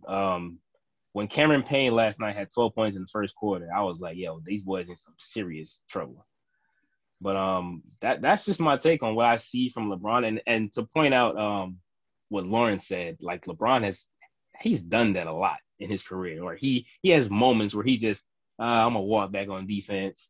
You know what I'm saying? Like he's feeling entitled, like you said. He's had a lot of moments. I noticed that a lot with him. That's one thing I hate. I was wrong with the free throws. But yeah, that's what I see from the Lakers. I mean, no fight last night, and they're gonna have to muster up some type of game plan to beat Phoenix in game 6. Isn't that funny to you though, that like he does that? Like, I'm not saying that don't nobody cry, but I'm just saying, like, in closer heated games, he'll do that to where he'll just like stand there, or he'll just watch us do whoever he's guarding. In this area, like, it could be Mikal, it can be Jay, it can be Booker, and he'll like just stand there and watch him shoot, and it's like, do you know? Anytime he does it, that aggravates me to another level. Anytime I see him do it, I'm like, bro, what are you doing? All right, so before Ray and Matt go, and I know we've had this conversation before, I'm not here to compare injuries, but I'm going to just throw this scenario of history out there for everybody. Game 6 of the 1988 finals, Isaiah Lord Thomas III, the superstar point guard of the Detroit Pistons, suffered a horribly sprained ankle. And he proceeded to go back out there on the floor and have 25 consecutive points in the quarter. That's all I'm going to say. But you see, you talking about in that moment. Come on now, we talking about over a course of time. That stuff is going to stiffen. That stuff is not just going – you're not going to be good at all times after you have some type of injury. You talking about one game. I'm talking about a whole series that I've been watching this entire series, and I'm like, yo, something is wrong with this man. Nobody's pointing it out, but something wrong with him.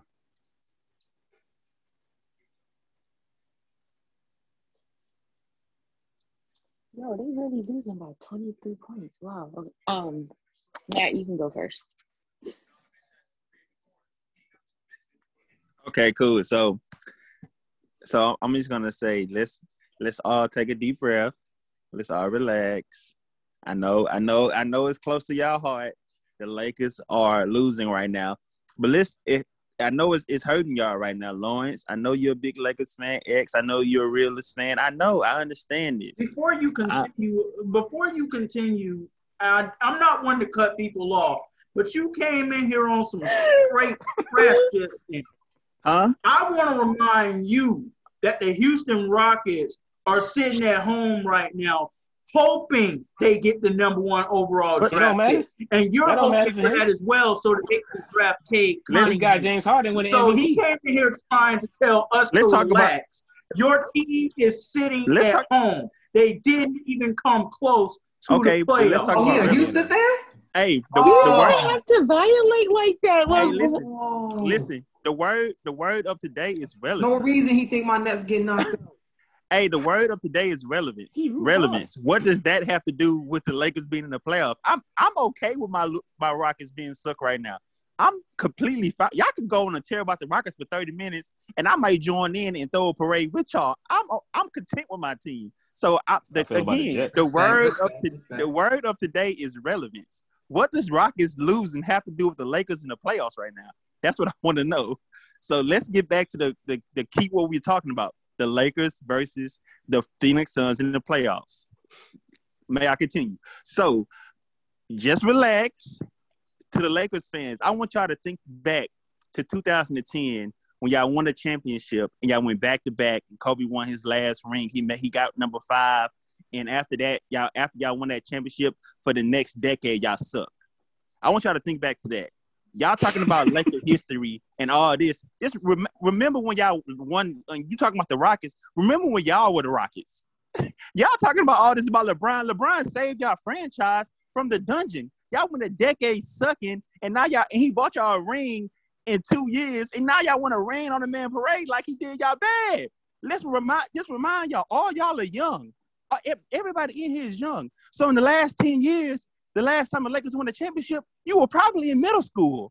The man helped you win a championship in your adulthood. Since you've been a grown man, he helped you win a championship. So let's not act like the man did nothing for the Lakers, talking about that's not part of Laker history.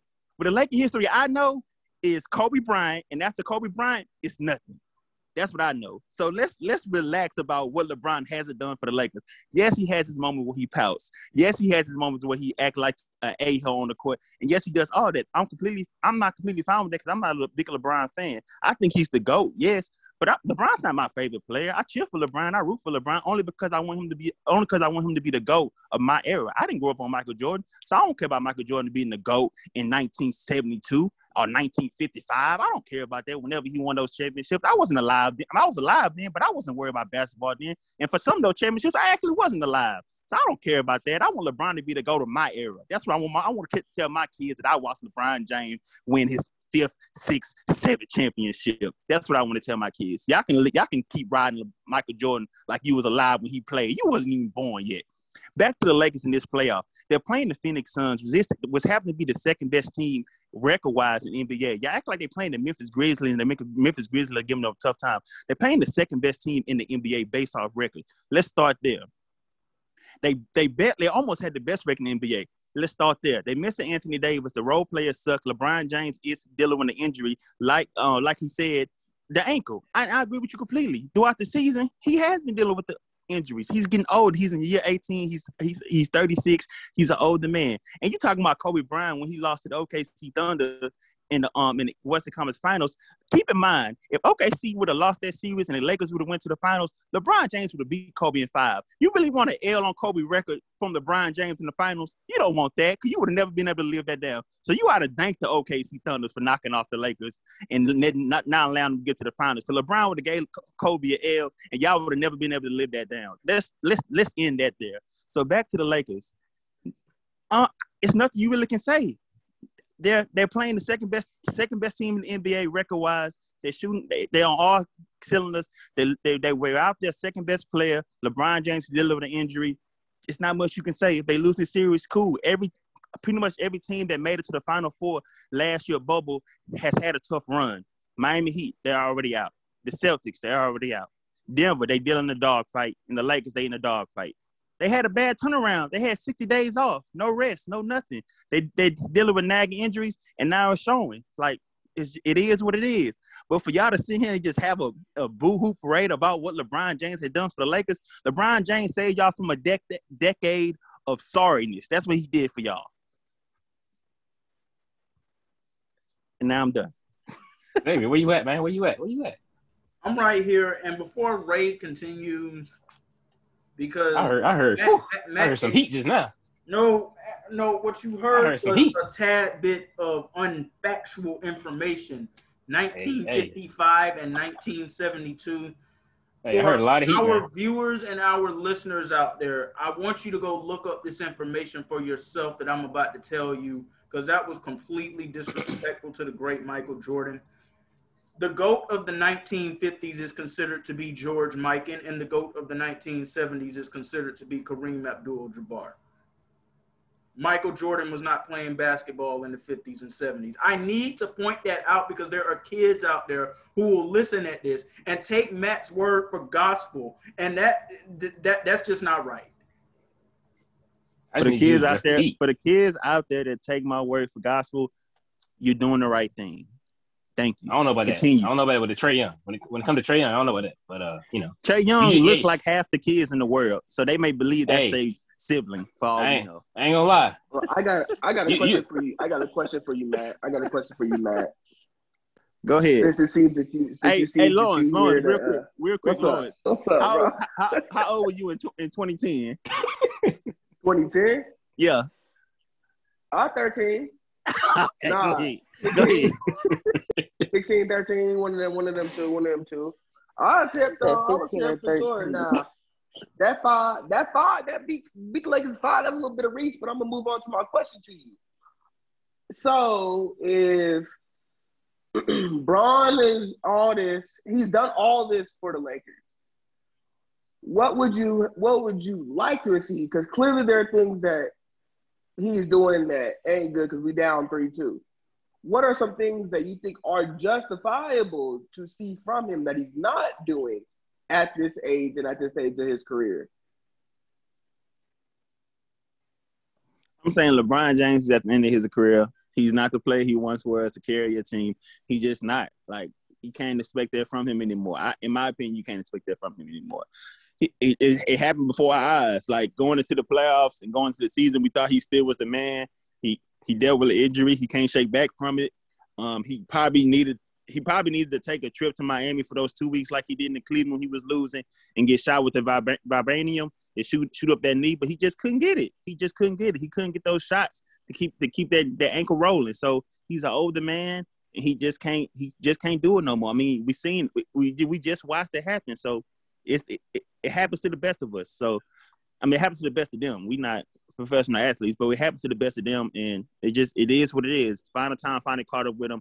He might play another season or two, and I don't really see much out of LeBron James for these last couple of years. I still see him getting one more ring, and that's only if Anthony Davis is healthy and being the best player on the team.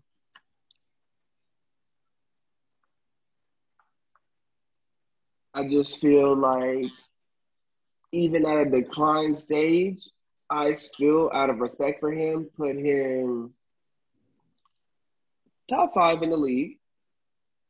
And I just feel like through your years that you've learned and experienced, I just have a hard time understanding, like, bro, there's no way for you to communicate with Alex, with any of the wing players. I don't know. Hell.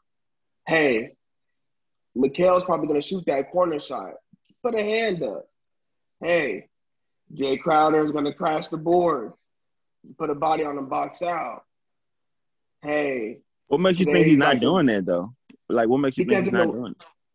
Because in the way I'm seeing them play, for instance, I want to say it was the 7 minute 30-second mark in the second quarter where it was him and Keith standing on the opposite wing. They were both standing. Keith standing on the wing and Braun standing down on the block. And Mikal Bridges literally walks in between them and got a put-back dunk on Drummond's head. So that tells me that they're not alert as a unit. So I'm not trying to put all the blame on Braun, but somebody needs to step up and say, hey. What about the coach? That's what I'm saying. Somebody. Okay. But there's always. That's what I'm saying. Y'all make it seem someone. like it's LeBron's fault that Andrew Drummond not playing Sure, defense. He sucked at defense in Detroit. There's only so much that Frank can say from the sideline. I need somebody on the court to be talking at least. Now, if they were talking, communicating, it happens. Hey, that's basketball. That happens. But to be standing there, both of them with their hands at their side, just looking at the ball, it's kind of like, who's the leader? Because from what I was told, Braun and AD were captains. Captains lead, right? They gave you a championship, man. You should be happy. Oh, so okay. Well, I mean, hey, being a Laker fan, I expect more than one. Do it again. Let's go ahead and go over to Ray because I know she got a lot to say.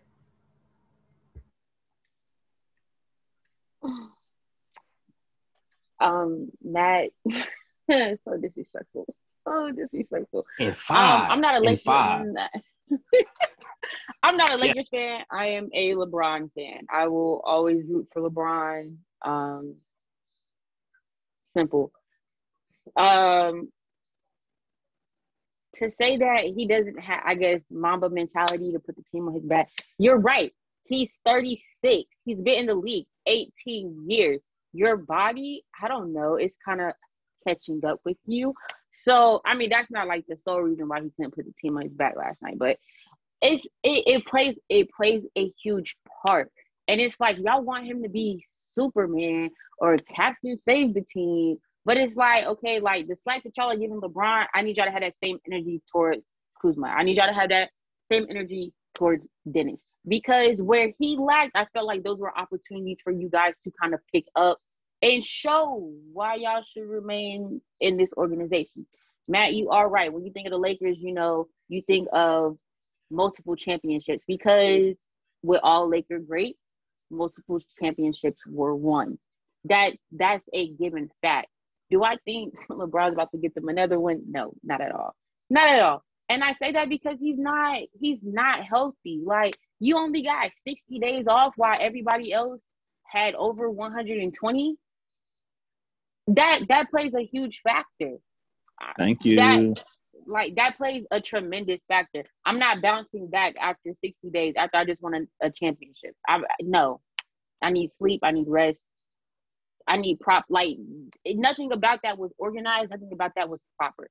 Going against the Phoenix Suns, I will say that Phoenix has the advantage over them. Y'all see Chris Paul, if y'all watched all the games, except for the one that he really kind of didn't play, Chris Paul, he kind of like lets the youngest do their thing. Like, he knows that he's a leader. He knows that he's good. He knows that he's straight. He's going to give you the points where you need the points. But he lets Booker have his shine. He lets all the young ones come on and, like, do their own little thing. LeBron kind of, like, you can't really put your youngins in a position to, like, do their thing because your youngins kind of suck. So that kind of leaves LeBron with all the pressure, all the stress to kind of, like, win them their championship. It's not going to happen, but whatever.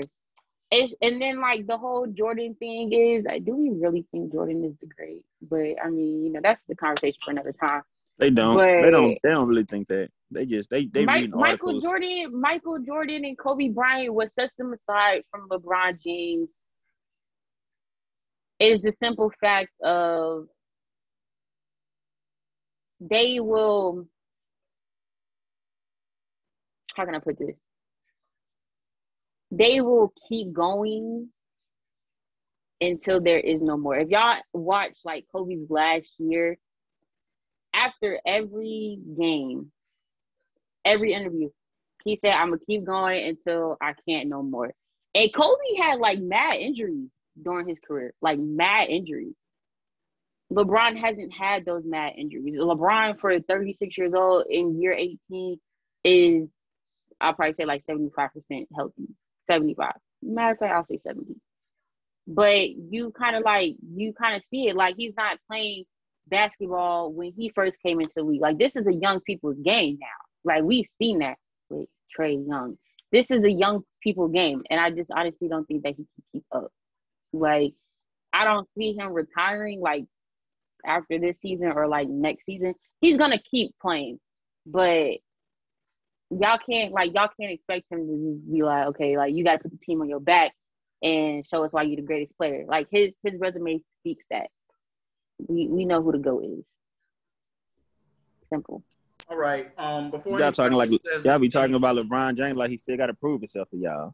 He does. Right. He got nothing left to prove. He has nothing to prove. Y'all talking like him like he Luka or something. Come Like out he here still got to and go out you there and make prove himself. statements saying these shoulders were created for a reason. I expect you to come out and get the job done. And If he you know has you're not come on. 100% gotten the healthy, job you done. don't have to make statements like that. The question was not, LeBron, are your shoulders big enough to carry this load?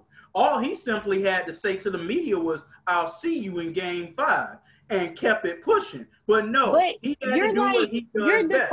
He had to say something a little extracurricular, making a little extra dramatic. Oh, these shoulders were created for a reason. Well, has it not been a fact? Has it not been a fact? Yes or no? Has it not been a fact? Has he not carried teams all his whole career? Okay, that's kind of like debatable. We're talking about right now. Answer the question. Answer the question. Has he not shown in the past he's been able to do it? Yes, he has, but I'm talking about right now. So he has every right to say what he said. He has every right to say what he said. Okay, and let me just go ahead and say this too, since y'all want to say that. If the Suns finish this job tomorrow night, after saying that statement, these shoulders were created for a reason, I don't want to see LeBron come out and do what he did after Game 4 of 2018, coming out there with a cast on his arm. I don't want LeBron walking out there to the media on crutches. I don't want to see his ankle in a boot since he can walk around and say statements like that. Thank you. He can't come out and say he hurt. You giving people fake news. You know it's a double standard with LeBron. Hey, you giving people fake news because you're not saying the whole statement. The whole statement didn't stop at these shoulders were created for a reason. These shoulders were built for a reason. If it takes me to put more on top of it, so be it. Win, lose, or draw, I'm ready for the challenge. So he's not guaranteeing to win. He's saying regardless of the outcome, I'm going out there and doing what I got to do for us to win. If we win, if we lose, offense or draw, I'm going out there to do what I got to do. You act like he said, I'm putting us on the back and I'm taking us to victory. He didn't say that. Read the whole quote if you want to quote him. Let's just leave the whole part out. High five. I was waiting. Shoulders were built or created for a reason. Let's just leave that out. You knew the media was going to run with that. Well, you be part of the responsible media. Be part of responsible being on your platform and give the man his whole quote about what he said. Don't cut up what he said. I don't want to see him come out like he did in Miami when he was mad and angry and punched the wall, and they came out with a cast of like, yeah, well, I'm hurt now. So you did that to yourself.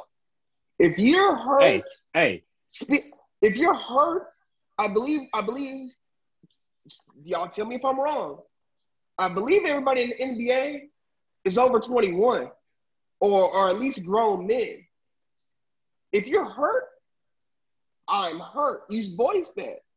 But don't move as if you're perfectly healthy and you know you're not, because I'm going to hold you to such standards. And then don't wait till 3-4 weeks after you've been kicked out or booted from the playoffs. Yeah, well, I was playing with a da-da-da-da. But they did point it out at the beginning of game 1 that he's not going to be the same dude, because it's going to be times where like he just won't have that mobility on. But real quick to what you just said with the Cleveland incident with the punching, I ain't gonna lie to you. I don't play professional basketball. I was watching that game 1 in that finals, and when JR did that, bro, I feel like how LeBron felt. So I ain't even mad at him for what he did. I ain't even mad.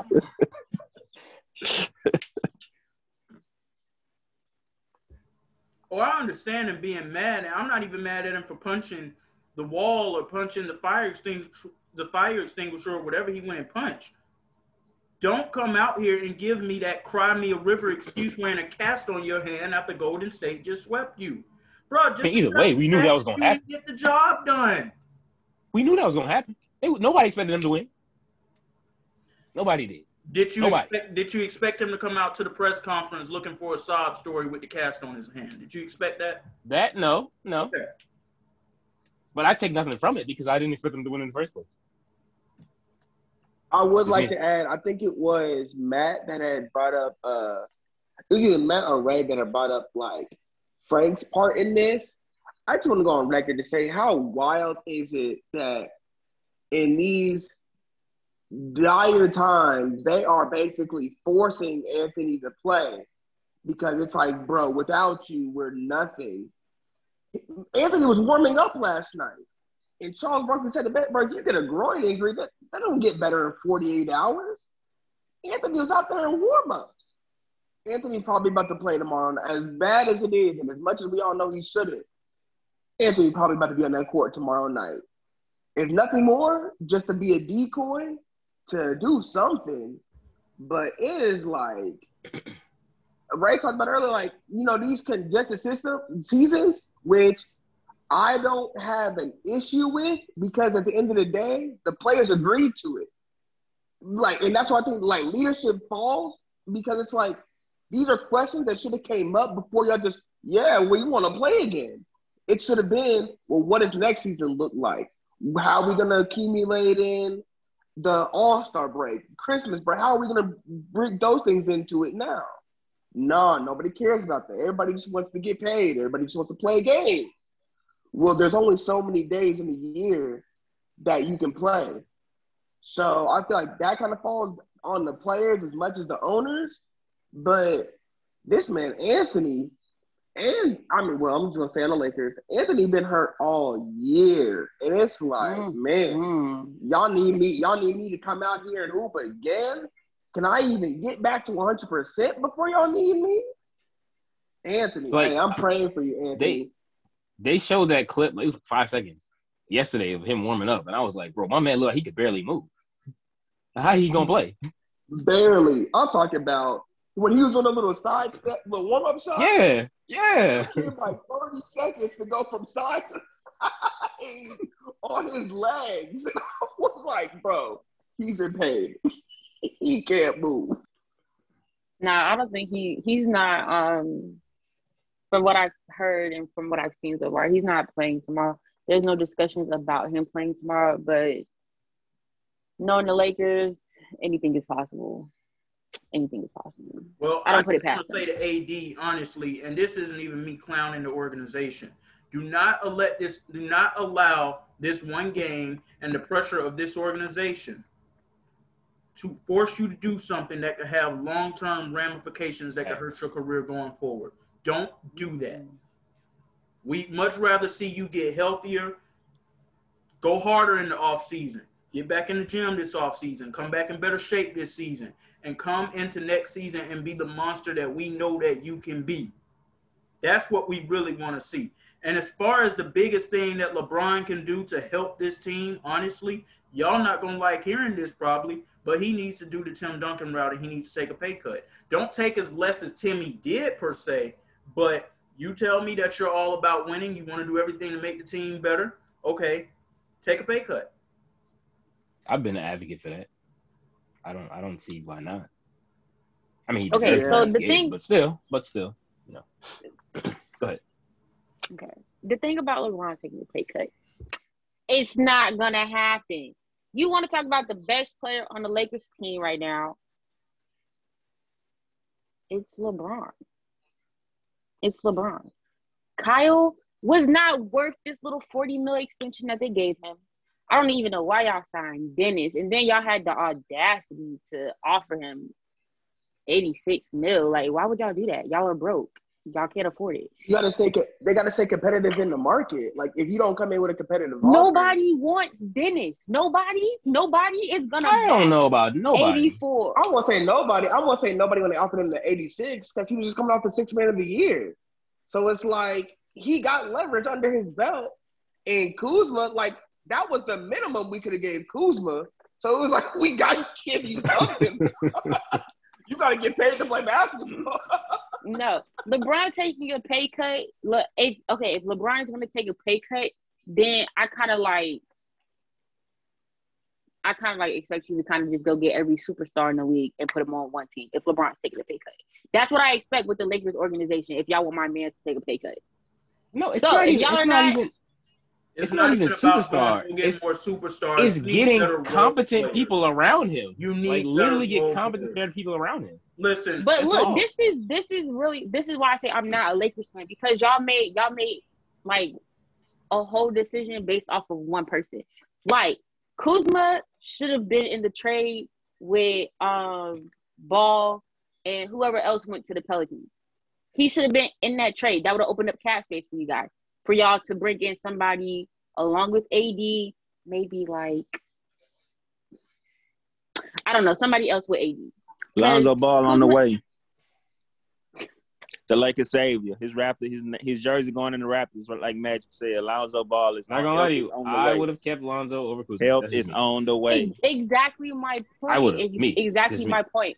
LeBron, I feel like there's nothing wrong with what he's being paid right now. Okay, if y'all really want to talk about the biggest thing the Lakers should have done this year, if we're just talking about winning this year, they should have pulled the trigger and went and traded for Kyle Lowry, because Kyle Lowry is big in playoff games and he would have went toe-to-toe with Chris Paul. I don't want to hear the Lakers talking now about, well, Taylor Horton Tucker and Kyle Kuzma are a part of our future.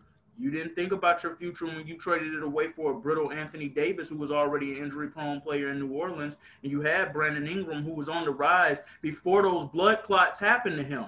Brandon Ingram was showing flashes of being the player that he is now. So I don't want to hear the Lakers organization talking about long-term future and planning right now, because you didn't think that decision out when you did all of this.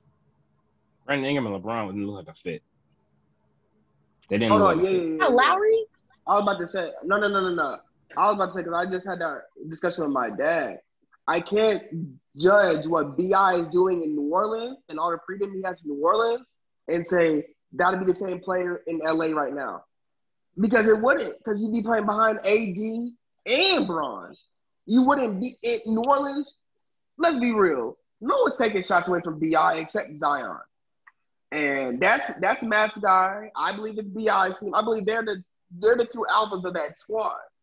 So it's like you become an alpha on that squad if you would have stayed on the Lakers, you're third or fourth on the hierarchy. I don't believe we're seeing the same. I believe we would have been seeing the same B.I. that got him traded, which is the same Kuzma that we're seeing now. Every now and then, you'll see a 30-point. You'll see a 28-25.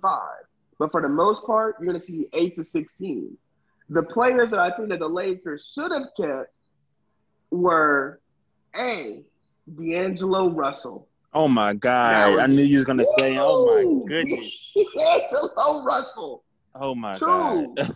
in Lonzo's draft, they shouldn't have taken Lonzo. Facts. They should have either taken De'Aaron Fox or Jason Tatum. Tatum, easily. Those 3 options is where the Lakers should have went. If we would have kept D'Angelo Russell, just know the series would be over right now. We'd be waiting on Portland. If we were taking D'Angelo Russell, it'd be a wrap. First of all, Wait, let me go ahead and say this right now. Because I agree with you that I would have loved to have seen D'Lo stay, but I also understood why he had to go. And I'm not even talking about the snitching incident. I'm talking about the fact that organization had no idea what they were doing in the first place. Yeah, I agree. But this past summer, when they made the trade for AD, they had a chance to bring D'Lo back. Just so happens, Golden State offered him a max deal of $30 million a year. And ain't nobody turning down $30 million a year. So that was one reason why we lost out on that. We didn't have the money to compete with Golden State. D'Lo can't even make the starting lineup in Minnesota. So why would you want him? He was hurt. He starts for Minnesota. Try again.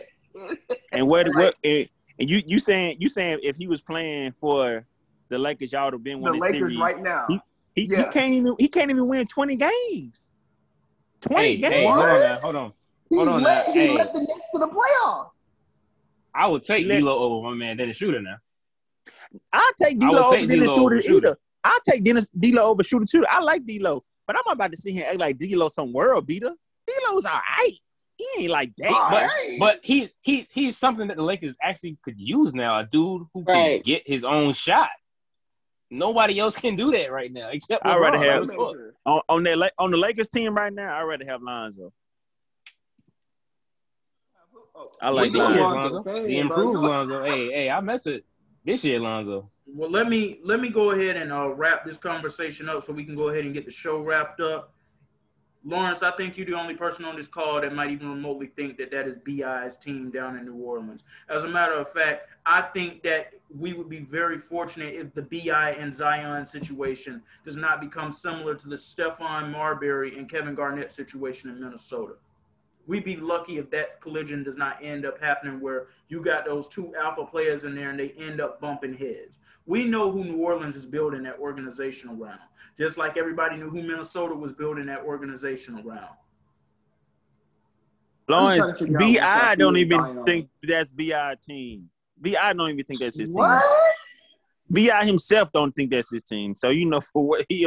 Then whose team is it? Because it's not Zion's. Like it's definitely Zion. What do y'all see definitely from Zion. It's definitely Zion, bro. What do you see from Zion that's showing you? I'm gonna call y'all out. Matt and X said Zion about to be the face of the league. Now I don't know how that's possible when man is not even in the playoffs. We're talking about dudes who in their second year going to the playoffs. Face of the leagues right now that's currently in the NBA. One day it's between Zion and Luka. Those could be the face of the NBAs in about 5 years.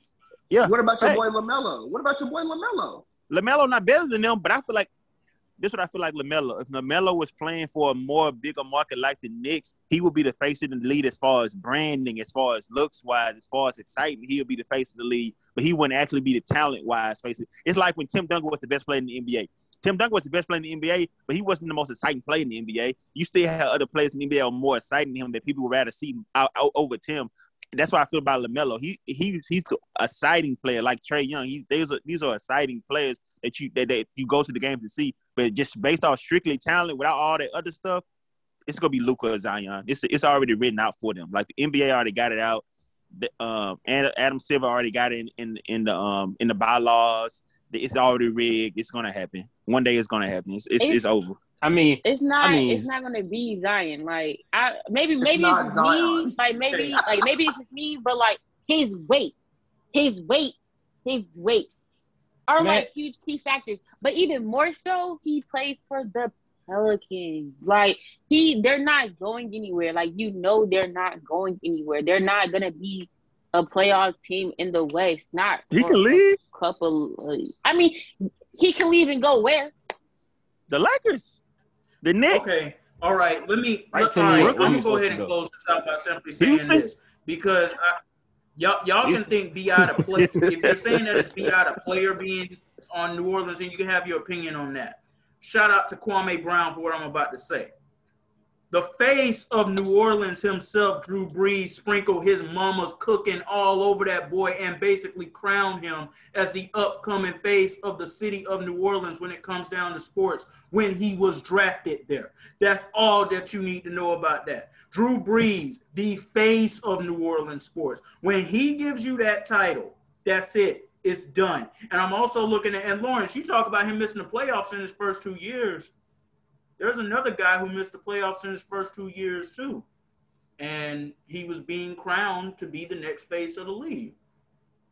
Maybe you've heard of him. His name is LeBron Raymond James. And as I told you the whole time, the league is trying to build Zion on a trajectory that is very similar to that of LeBron.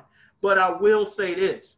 It's a problem when you got another all-star over there like Brandon Ingram and respectable role players with you and you can't make the playoffs. I don't give a damn how tough the West is. You got to make the playoffs with that. Well, what? You preaching now. He going to make it next year. Book it. Zion, like 50 pounds overweight, still dropping 27. What happened when he get in shape? He making the playoffs next year. I mean, it's not going to happen. That's a what if, bro. I know you know the Drake song. It's not going to happen. Happens next, right? We're going to see what happens. All right, so... But once again, let me just say shout out to Kwame Brown for what I just said because I don't want anybody thinking that I'm taking anybody's quotes and trying to use them as my own. Shout out to Kwame Brown for the mama's cooking quote. But you better shout him out. He might come for you. He might want to shout him out. You don't want him dissing you. I put respect on his name, so that won't be happening. And I'm also not out here insinuating other things about him. But with all that being said, just want to thank everybody for joining us tonight. Shout out to the crew. Once again, a big congratulations to Lawrence being named the Xtreme Sports social media manager earlier today. It's a great move for our team. We know he's going to move things in the right direction in that department. And, we're just really excited that we were able to make that move. I'll let him go ahead and make some remarks about that before we officially close out the show. Once again, I just want to say that I'm blessed and very thankful to have this position. Love doing what I'm doing and can't wait to get the ball rolling in this new role. Let's make some magic. And no doubt about that, we definitely gonna make that happen. Dolphin Ray, do y'all have any other thoughts that y'all want to add to that? Real quick, shout out to my boy Matt. You know what I'm saying? My boy said 2012, Heat over the Lakers in 5. Shout out to you. But Lawrence, definitely, glad to have you on board, man. Like, I mean, you've always been on board, but like, glad to have you in a new role. I know you're gonna do great, man. You know, you always come in with the heat.